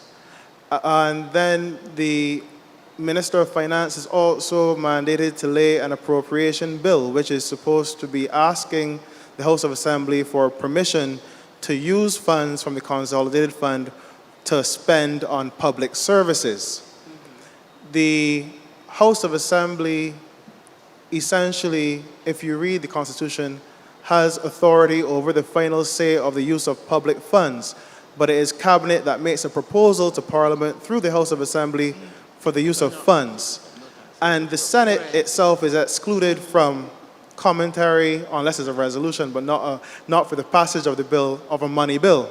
So given that there are at least 2 people on the panel with experience on the Senate, I'm wondering about your opinion in relation to the Senate's exclusion from a debate of money bills in terms of its passage and the relationship between Parliament and Cabinet in relation to control over the public purse. Okay, let me start with the issue of the debate on money bills in the Senate. The notion of a debate is that having debated, the bill does not pass unless it passes the Senate. Right? Not with another bill. A regular piece of legislation goes before the House of Assembly, is debated, and sent to the Senate, where it is debated and passed. Now, the Senate is appointed, and has been a position, long-standing, traditional position, call it whatever you will, that there is no taxation without representation. In other words, you are not voted for, and therefore you do not effectively have a voice in determining, taxation, because at the end of the day, the traditional mechanism for raising the funds to finance the projects, etc., that are covered in those things, come through taxation of some form or other. And therefore, the argument was nobody chose you, nobody voted for you, and therefore this is an area in which you perhaps have no say. Now, of course, in the estimates part of it, that goes to the Senate, and persons can speak to the programs, etc., of those things, and perhaps the rationale for us allocating X amount of resources. So there's discourse, there's debate, discussion on that, but you don't ultimately have a say in what monies will be allocated to address those things. And if I believe we have not only a former senator, but a current president of the Senate, if there's anything you want to add, sir, to... No, I don't think so. Okay, and he's also an accountant. But he says I'm correct. But I think that is the basis of it. The other question you asked was, and pardon me, I'm a little slow, I'm a little older than you are. In terms of cabinet, you mentioned cabinet and... So, in terms of the House of Assembly and Cabinet's control over the purse, and the House of Assembly's mandate to approve the expenditure, does any person on the panel consider there to be an imbalance right now in relation to the role of Parliament in controlling the expenditure of the public funds? when you say an imbalance, an imbalance brought about by what? The numbers of persons who sit in cabinet versus the others remain? I'm trying Well, to... the House of Assembly is dominated by cabinet, and the House of Assembly is supposed to approve the appropriation bill brought to it by cabinet. So I'm just wondering, and I'm not leading you in any direction, just wondering if there is an I think one of imbalance. my fellow commissioners, she's looking to have a comment, and perhaps Ambassador Thompson, I saw you pull your microphone a little close. So. I did indeed, but not to engage with Dr. Chandler. I think that is basically in the same way I believe that you have to function it's a kind of fused situation as minister and MP, and so I think as cabinet member and MP, you have, I suppose you may say, there's how do you go against something that you decided in terms of allocation? I need to think on that one a little bit, to be quite honest. So I would stick a pin there, and as I used to tell my students, if I don't have the answer immediately, I'll get back to you. So I did pull my microphone. I'm just going to remind Messrs. Brathwaite and Farley that I didn't see Ms. McLean's, Commissioner McLean's WhatsApp having 2 ticks, but the questions that have been coming in, I sent them to your phones. That's why I'm on the phone, fielding the questions. And while you're looking at those, I want to ask a few questions. Would you please make it clear, I'm going to ask this of the former AG, what is the distinction, and I don't think it was made clear, I think that the panel assumed that people understand, what is the role of a permanent secretary versus what is the role of a minister? You hear all the time things like politicians dipping their hands in people money, as if politicians have access to the management and accounting systems or the accounts of the ministry. So I'd like that explanation, the explanation of the distinction between the role of ministers and the role of permanent secretaries. To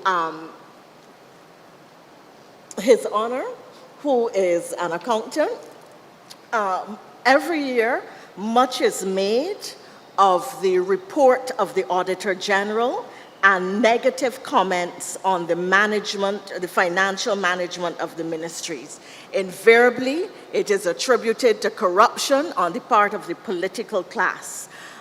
In my experience as a minister, the negative comments in the Auditor General's reports really come out of management issues. And I'm going to give a typical example because very often I don't think people understand, and I was hoping that you would explain the process and what happens and so on. To give the example, let us say that you have a business selling food, a retail business. So let's call it Best Foods Barbados Limited.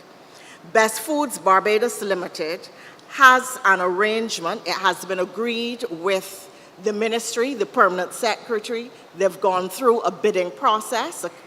They've got the best bids, and they have agreed, the ministry has agreed, a committee has been established to review the bids, to let's say supply the schools with with lunch, with school meals. Let's just say that as an example. And the contract has not yet been written up by the Solicitor General's chambers. But the school term is starting, and the school children need food. So invariably the permanent secretary or somebody who is head of the department will say to Best Foods, well, look, you're getting the contract, that has been agreed, but the contract is not ready. Go ahead and supply the schools, because Monday morning the children are going into school, and if they don't get any meals, that is going to be a problem. The children cannot go hungry. That will appear in the Auditor General's report as a breach because there was no physical contract, no legal contract in place that was signed at the time. So then you would hear somebody say, wait, so how big fools get that big contract then, and where all the money disappear to, and so on and so forth. And literally it is that kind of thing that appears in the Auditor General's reports. But I don't want to preempt you. I'm sure you have your own interesting examples. But I really think that we need to explain to the public the practical inner workings of the cabinet and the accounting systems and the checks and balances which take place, because I don't think that they are fully understood or appreciated, and particularly the comments that emanate from the Auditor General's reports all the time.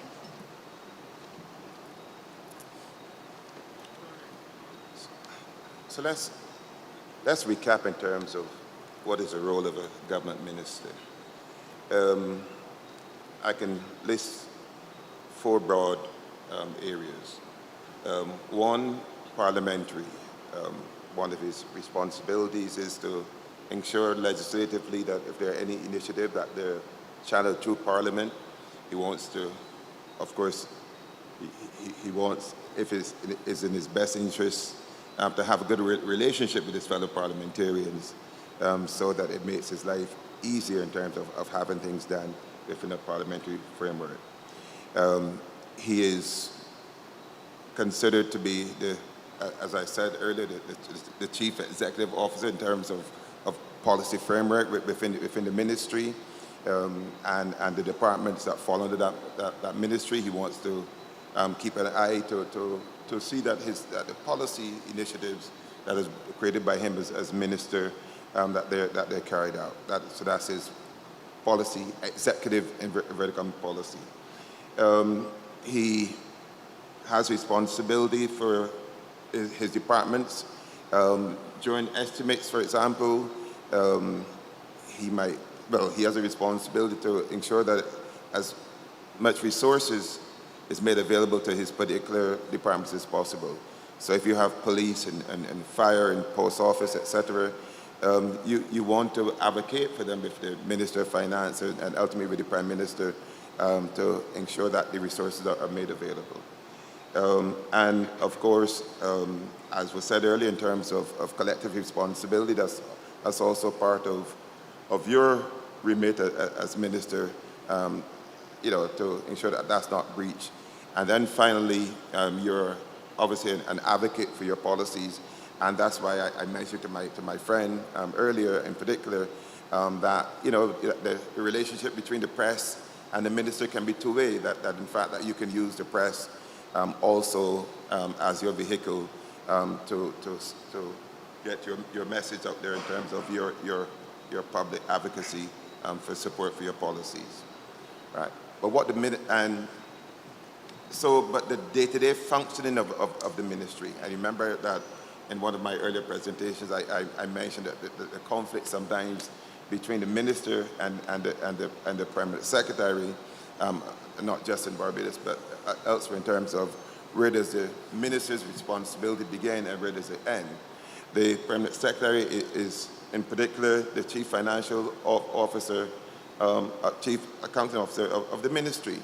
So contrary to what some people might believe and maliciously state, that in fact that no funds passes through the minister's hands. No checks are signed by the minister, no drafts are issued by the minister, no wire transfers are done by the minister, etc. Usually, as minister, if you want to check on how programs are doing, you sit down with the PS or you call the PS, say, PS, can we afford this? Because that's what the PS does. Not the minister. But as I said, sometimes, you have this territorial, and in fact, but I remember when I went when I first became AG, the staff were told, you are not to approach the minister.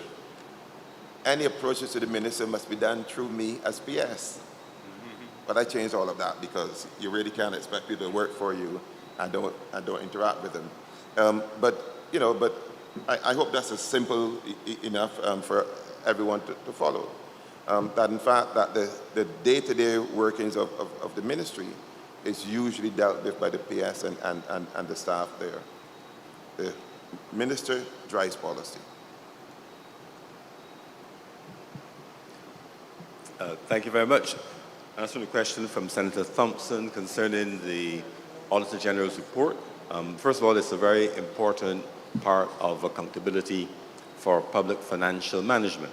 Public financial management is a new Public Finance Management Act 2018 and 19, I believe, which replaced the Financial Management and Audit Act and other legislation, but along the same lines. That has actually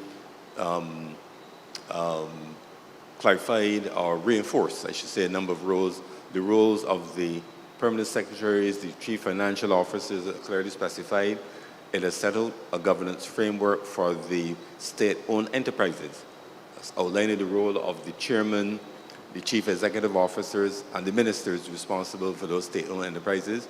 There's a specific role for the Minister of Finance, who interacts with those entities and so on. Now, the work of the Auditor General as that independent public officer that reviews the work of government departments or any enterprises in which government has an interest is twofold: financial audits and value for money audits. So from time to time, you will see a special report of the Auditor General on a project or an enterprise to look at value for money. Is it achieving what it was set out to do? And that is the direction that Auditors General around the world are moving to in large measure. Now, one of the challenges from a very technical point of view with the audits and the Auditor General's, well, not the report, but the audit process in Barbados, is that under the Public Finance Act of 2006-7, around there, they adopted some standards called the International Public Sector Accounting Standards, IPSAS, as the accounting standard for Barbados. And that required that remove from the traditional cash accounting to what is called accrual accounting. And before getting too technical, just to say that the way that the same transaction is treated may be different in cash versus accrual. So in basic cash accounting with government, you account for all your monies coming in, all your money's going out, and you were good to go. With the new standard, you have what, for example, we call revenue recognition methods, and you have to apply your revenue in a certain way. You have to make estimates of expected losses, revenues that you may not collect. You have to put the valuation of your assets in place.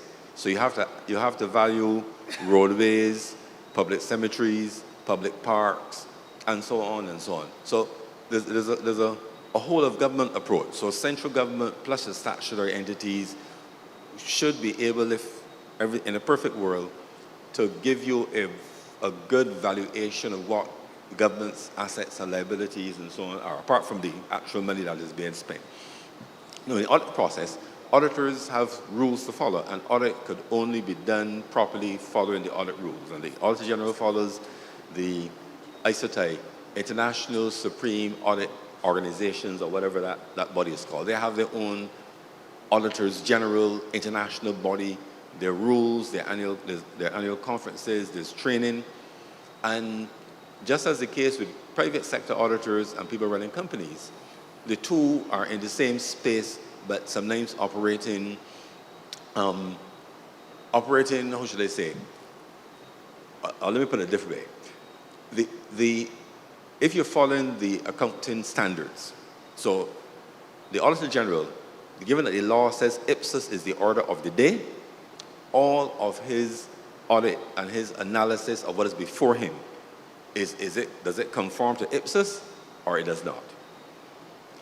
So before any money being stolen, before anything going wrong, you could be incorrectly recording the information from an accounting perspective. So in the old cash system, maybe you bought a small item, a $3,000 photocopier, and you might expense that one time. I bought it this year, it appears this year as an expense.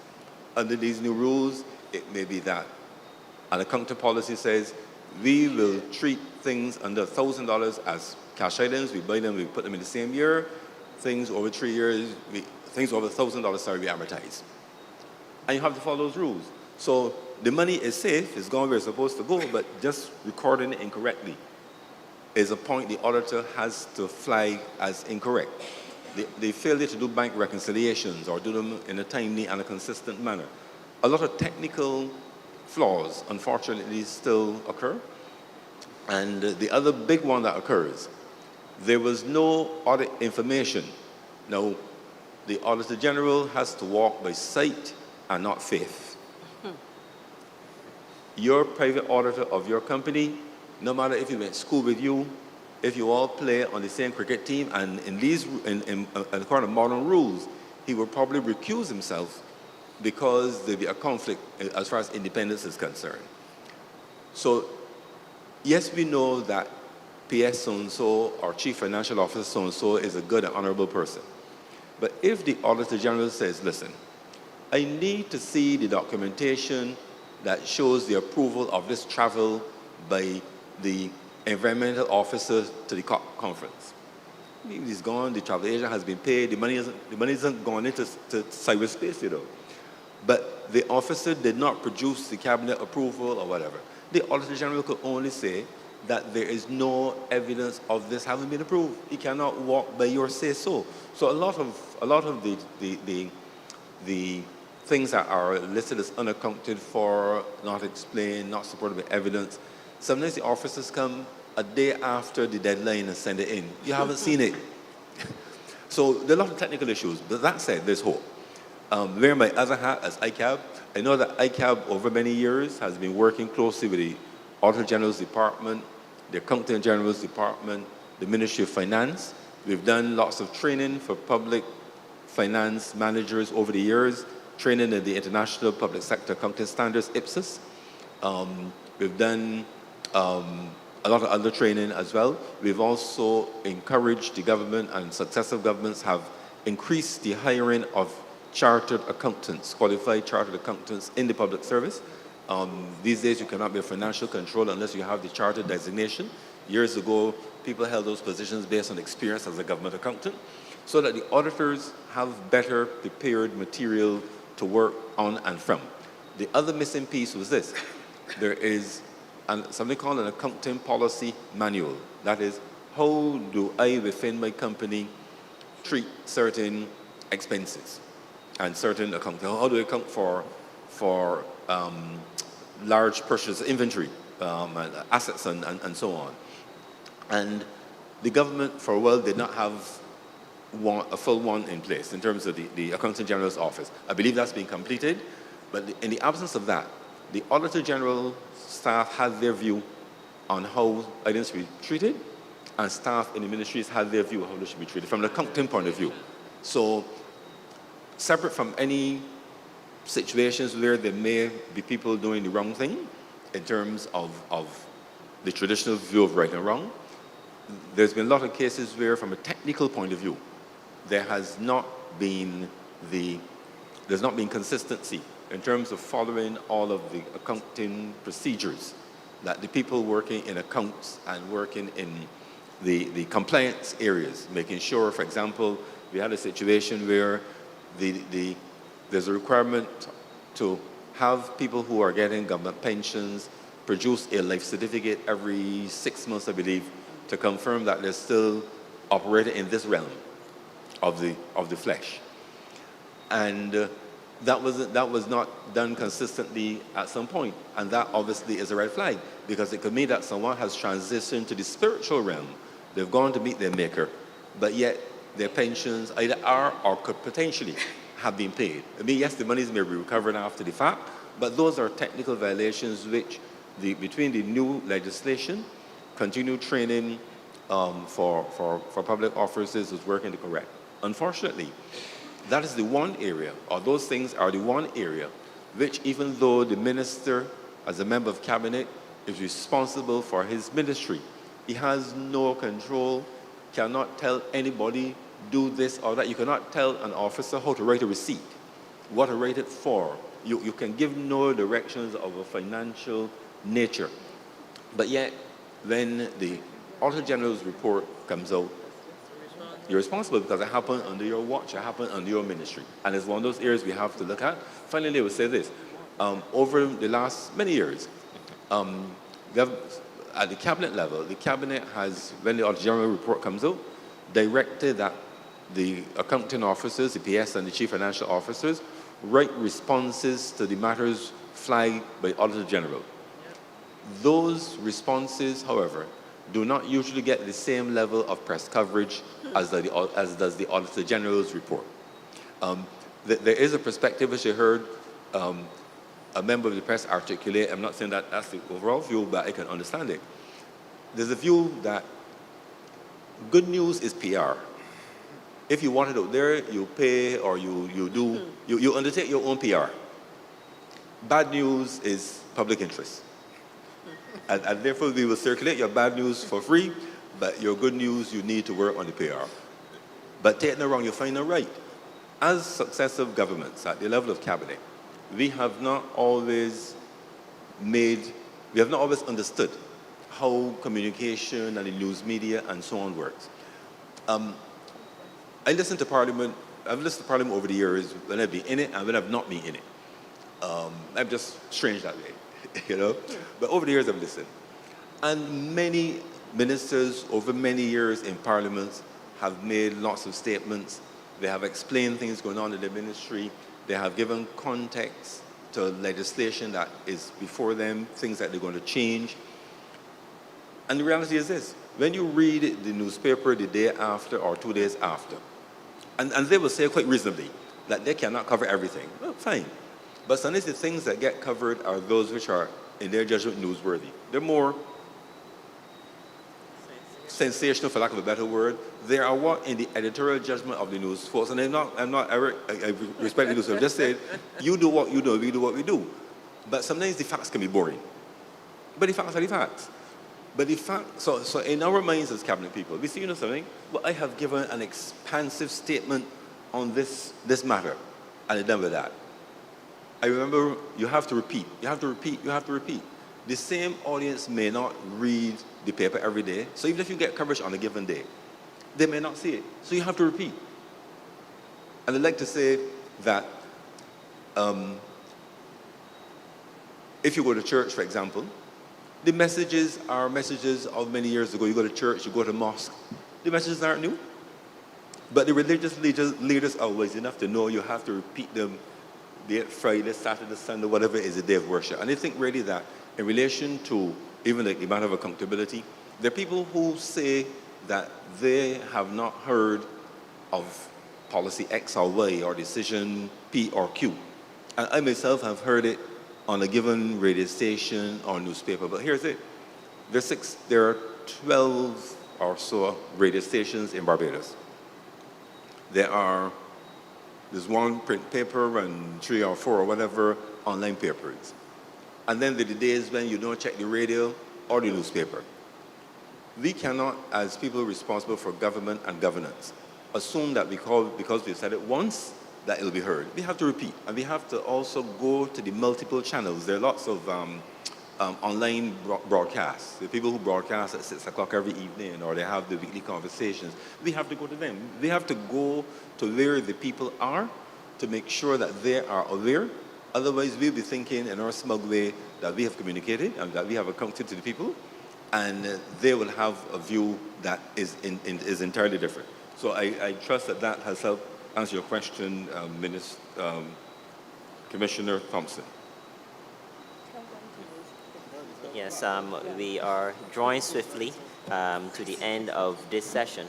Asking the panel just to respond to the questions that were sent and to give your closing remarks.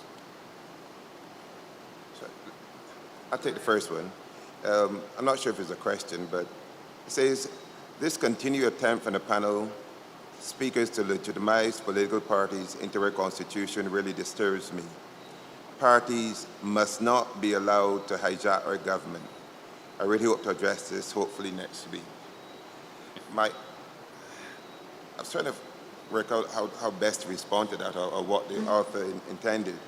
But what I will say is that, you know, wearing my political hat, that notwithstanding how I might feel about the party that isn't my party of first choice, the reality is that Barbados has been well served, I believe, by the political parties that has governed it since independence. And therefore, I believe rather than be concerned about legitimizing political parties, the real question should be what can we do to support political parties to ensure their continued independence?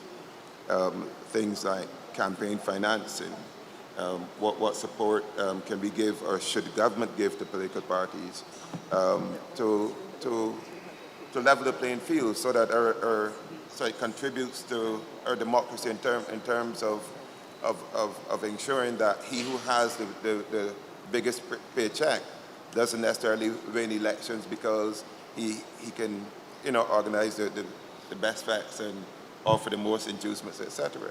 That's what I believe that we should do. Okay, in terms of closing, perhaps there's a comment here it interests me how the idea of cabinet functions sounds so clear and pure, yet why then have we ended up with this so problematic civil service, as all led by these honorable directed ministers? Can I hear more of what and why things from their perspective have gone wrong? I want to say to the person who submitted this comment or who penned the comment that while we have issues of underperformance, etc., I don't know that we can say that things have gone wrong, meaning that nothing works. There are issues, but one of the important aspects of our existence as a country has been a public service which has delivered consistently. And one example of that has to do with the way things happen as governments change. We see a government exit office, and maybe at most there's a day off. I'm not even sure that happens anymore. And there's continuity. What happens is, of course, that there are systems which need to be modernized, to be monitored. There's need for proper evaluation, etc. But I wouldn't want anybody to go away with the notion that nothing works. There are a lot of issues, and it has to do with it's a complex situation or set of explanations. But at the end of the day, I think that we have several aspects of our public sector, functioning that are positive, and we are in a position to continuously address those things. So it is not an extreme. I think if we think in terms of a continuum from worst to best case or whatever, that different aspects of government and government's operations fall along those continuum. And it is important that we call for and participate in the improvement of those systems. And ultimately, we have to take individual responsibility for our part in making these things work, whether we are ministers of cabinet, whether we are members of the public service at whatever level. But I would just end by saying that there has been a tradition of good government in Barbados, and I think the fact that we can identify and speak to many of the weaknesses perhaps holds in that situation some of the solutions to the improvement of what we have to do as a people. But we all have to take, as I said, individual responsibility for ensuring that we demand service, whether it's the service of our MPs, our cabinet members, our public officers, and we also have to take responsibility in not only demanding but delivering that. And I think that's the key to ensuring that our systems work to a large extent. I'll yield on closing remarks and answer a question here that was sent by one of the, referred by the Commission from WhatsApper. says the cabinet minister has no security of tenure. He can be fired or sacked without any recourse. Do you not think that a minister should have a better security? Should he get a 2-month subsistence until he gets back a job? I would say that the interesting thing is that it's amazing how, in order to avoid the appearance of looking after oneself, politicians tend to treat themselves a little less well or more badly than they treat others. Ministers of government, even though you cannot work for anybody else, you're treated for purposes of national insurance as self-employed. So you pay national insurance at the self-employed rate, which also means that you cannot claim unemployment. So the simple matter to that would not be a matter of government paying anything, government giving any gratuity, anything of the sort. It would be a simple matter of the Parliament changing the change being made to recognize that cabinet ministers are really employees of the Crown. They can't do other work, and as opposed to self-employed persons. And the other quick question there was whether a permanent secretary should be allowed to attend cabinet meetings when there is a major paper being considered, and whether the permanent secretary's title should be changed to that of deputy minister and placed on contract. So those are 3 questions, and in 5 seconds each, I would say that the cabinet, as narrowly defined, should be kept for members of the cabinet. The one public officer that's there is the cabinet secretary, but they're cabinet committees, where all your technical officers, your experts, your whomever you may want to bring can join the cabinet committees, sit with the relevant cabinet ministers and trash out the technical matters. But for the final treatment of the paper, it will go forward with the blessing of that committee, and that should not require then that the individual members of the subcommittee be there. And the other matter of nomenclature, I think that the nomenclature is used in Canada. In Canada, they refer to their permanent secretaries as deputy ministers. And in truth and in fact, I used to approach my ministry with that in mind, because when you have titles which are so far different, sometimes you could think that one is from Venus and the other is from Mars. And I used to always see my PS as my deputy minister. We're in this together, we're partners. And I was always say, you are the one to tell me if I'm talking nonsense, if I'm going crazy. You know, let us have that kind of relationship. As far as, so whether the title is changed or not, it is more how the function is performed. But I think that if in the course of public sector reform, the experts in that area deem that some title changes may help with that aspect of the reform and the work, that's fine by me, but I wouldn't advocate for it one way or the other. Thank you very much. And it's been a pleasure to participate in this panel. Thank you, panel. I now invite Dr. Richard Ishmael, member of the Parliamentary Reform Commission, to lead the vote of thanks.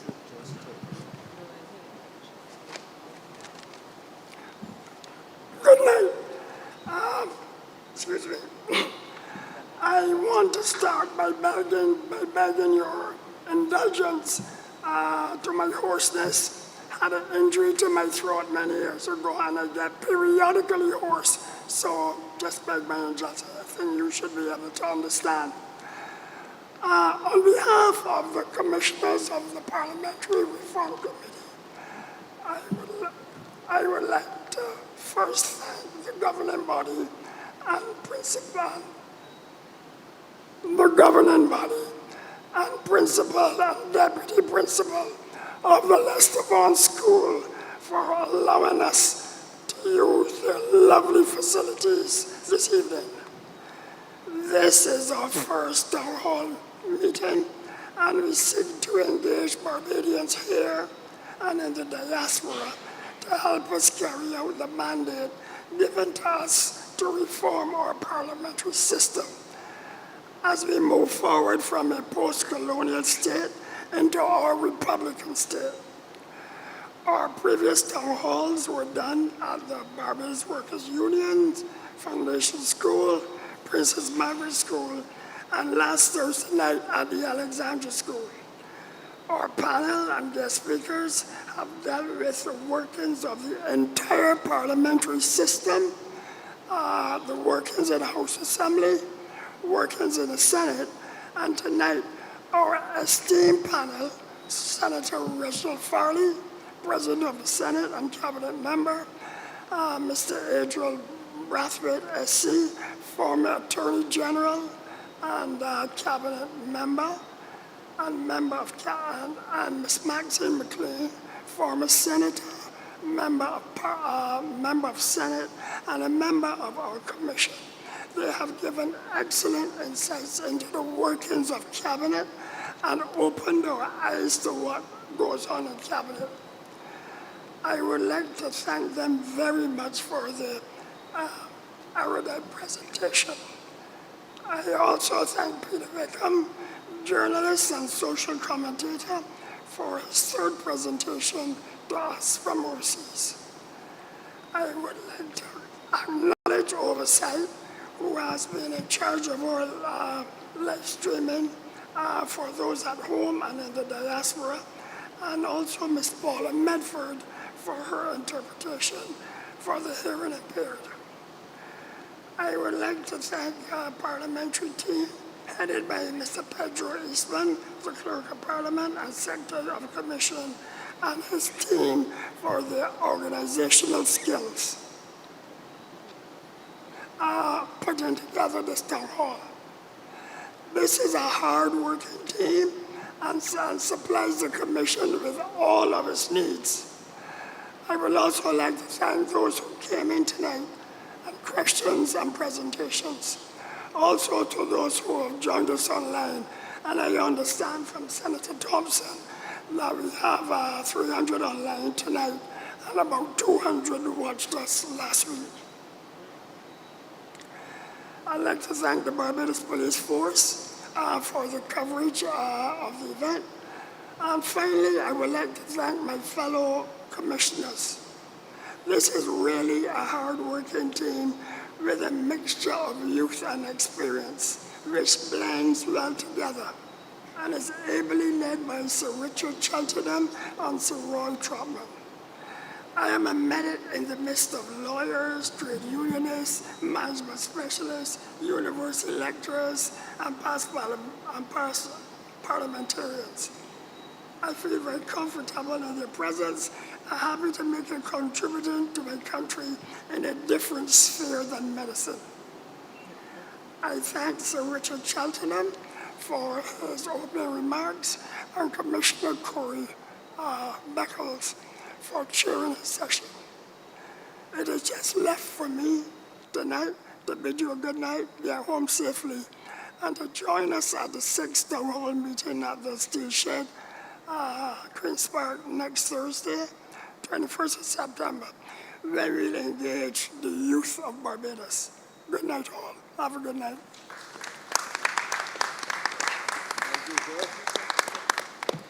Thank you, Dr. Ishmael. Have a wonderful night. So you know that you're going to have to do the video. Yeah. Okay.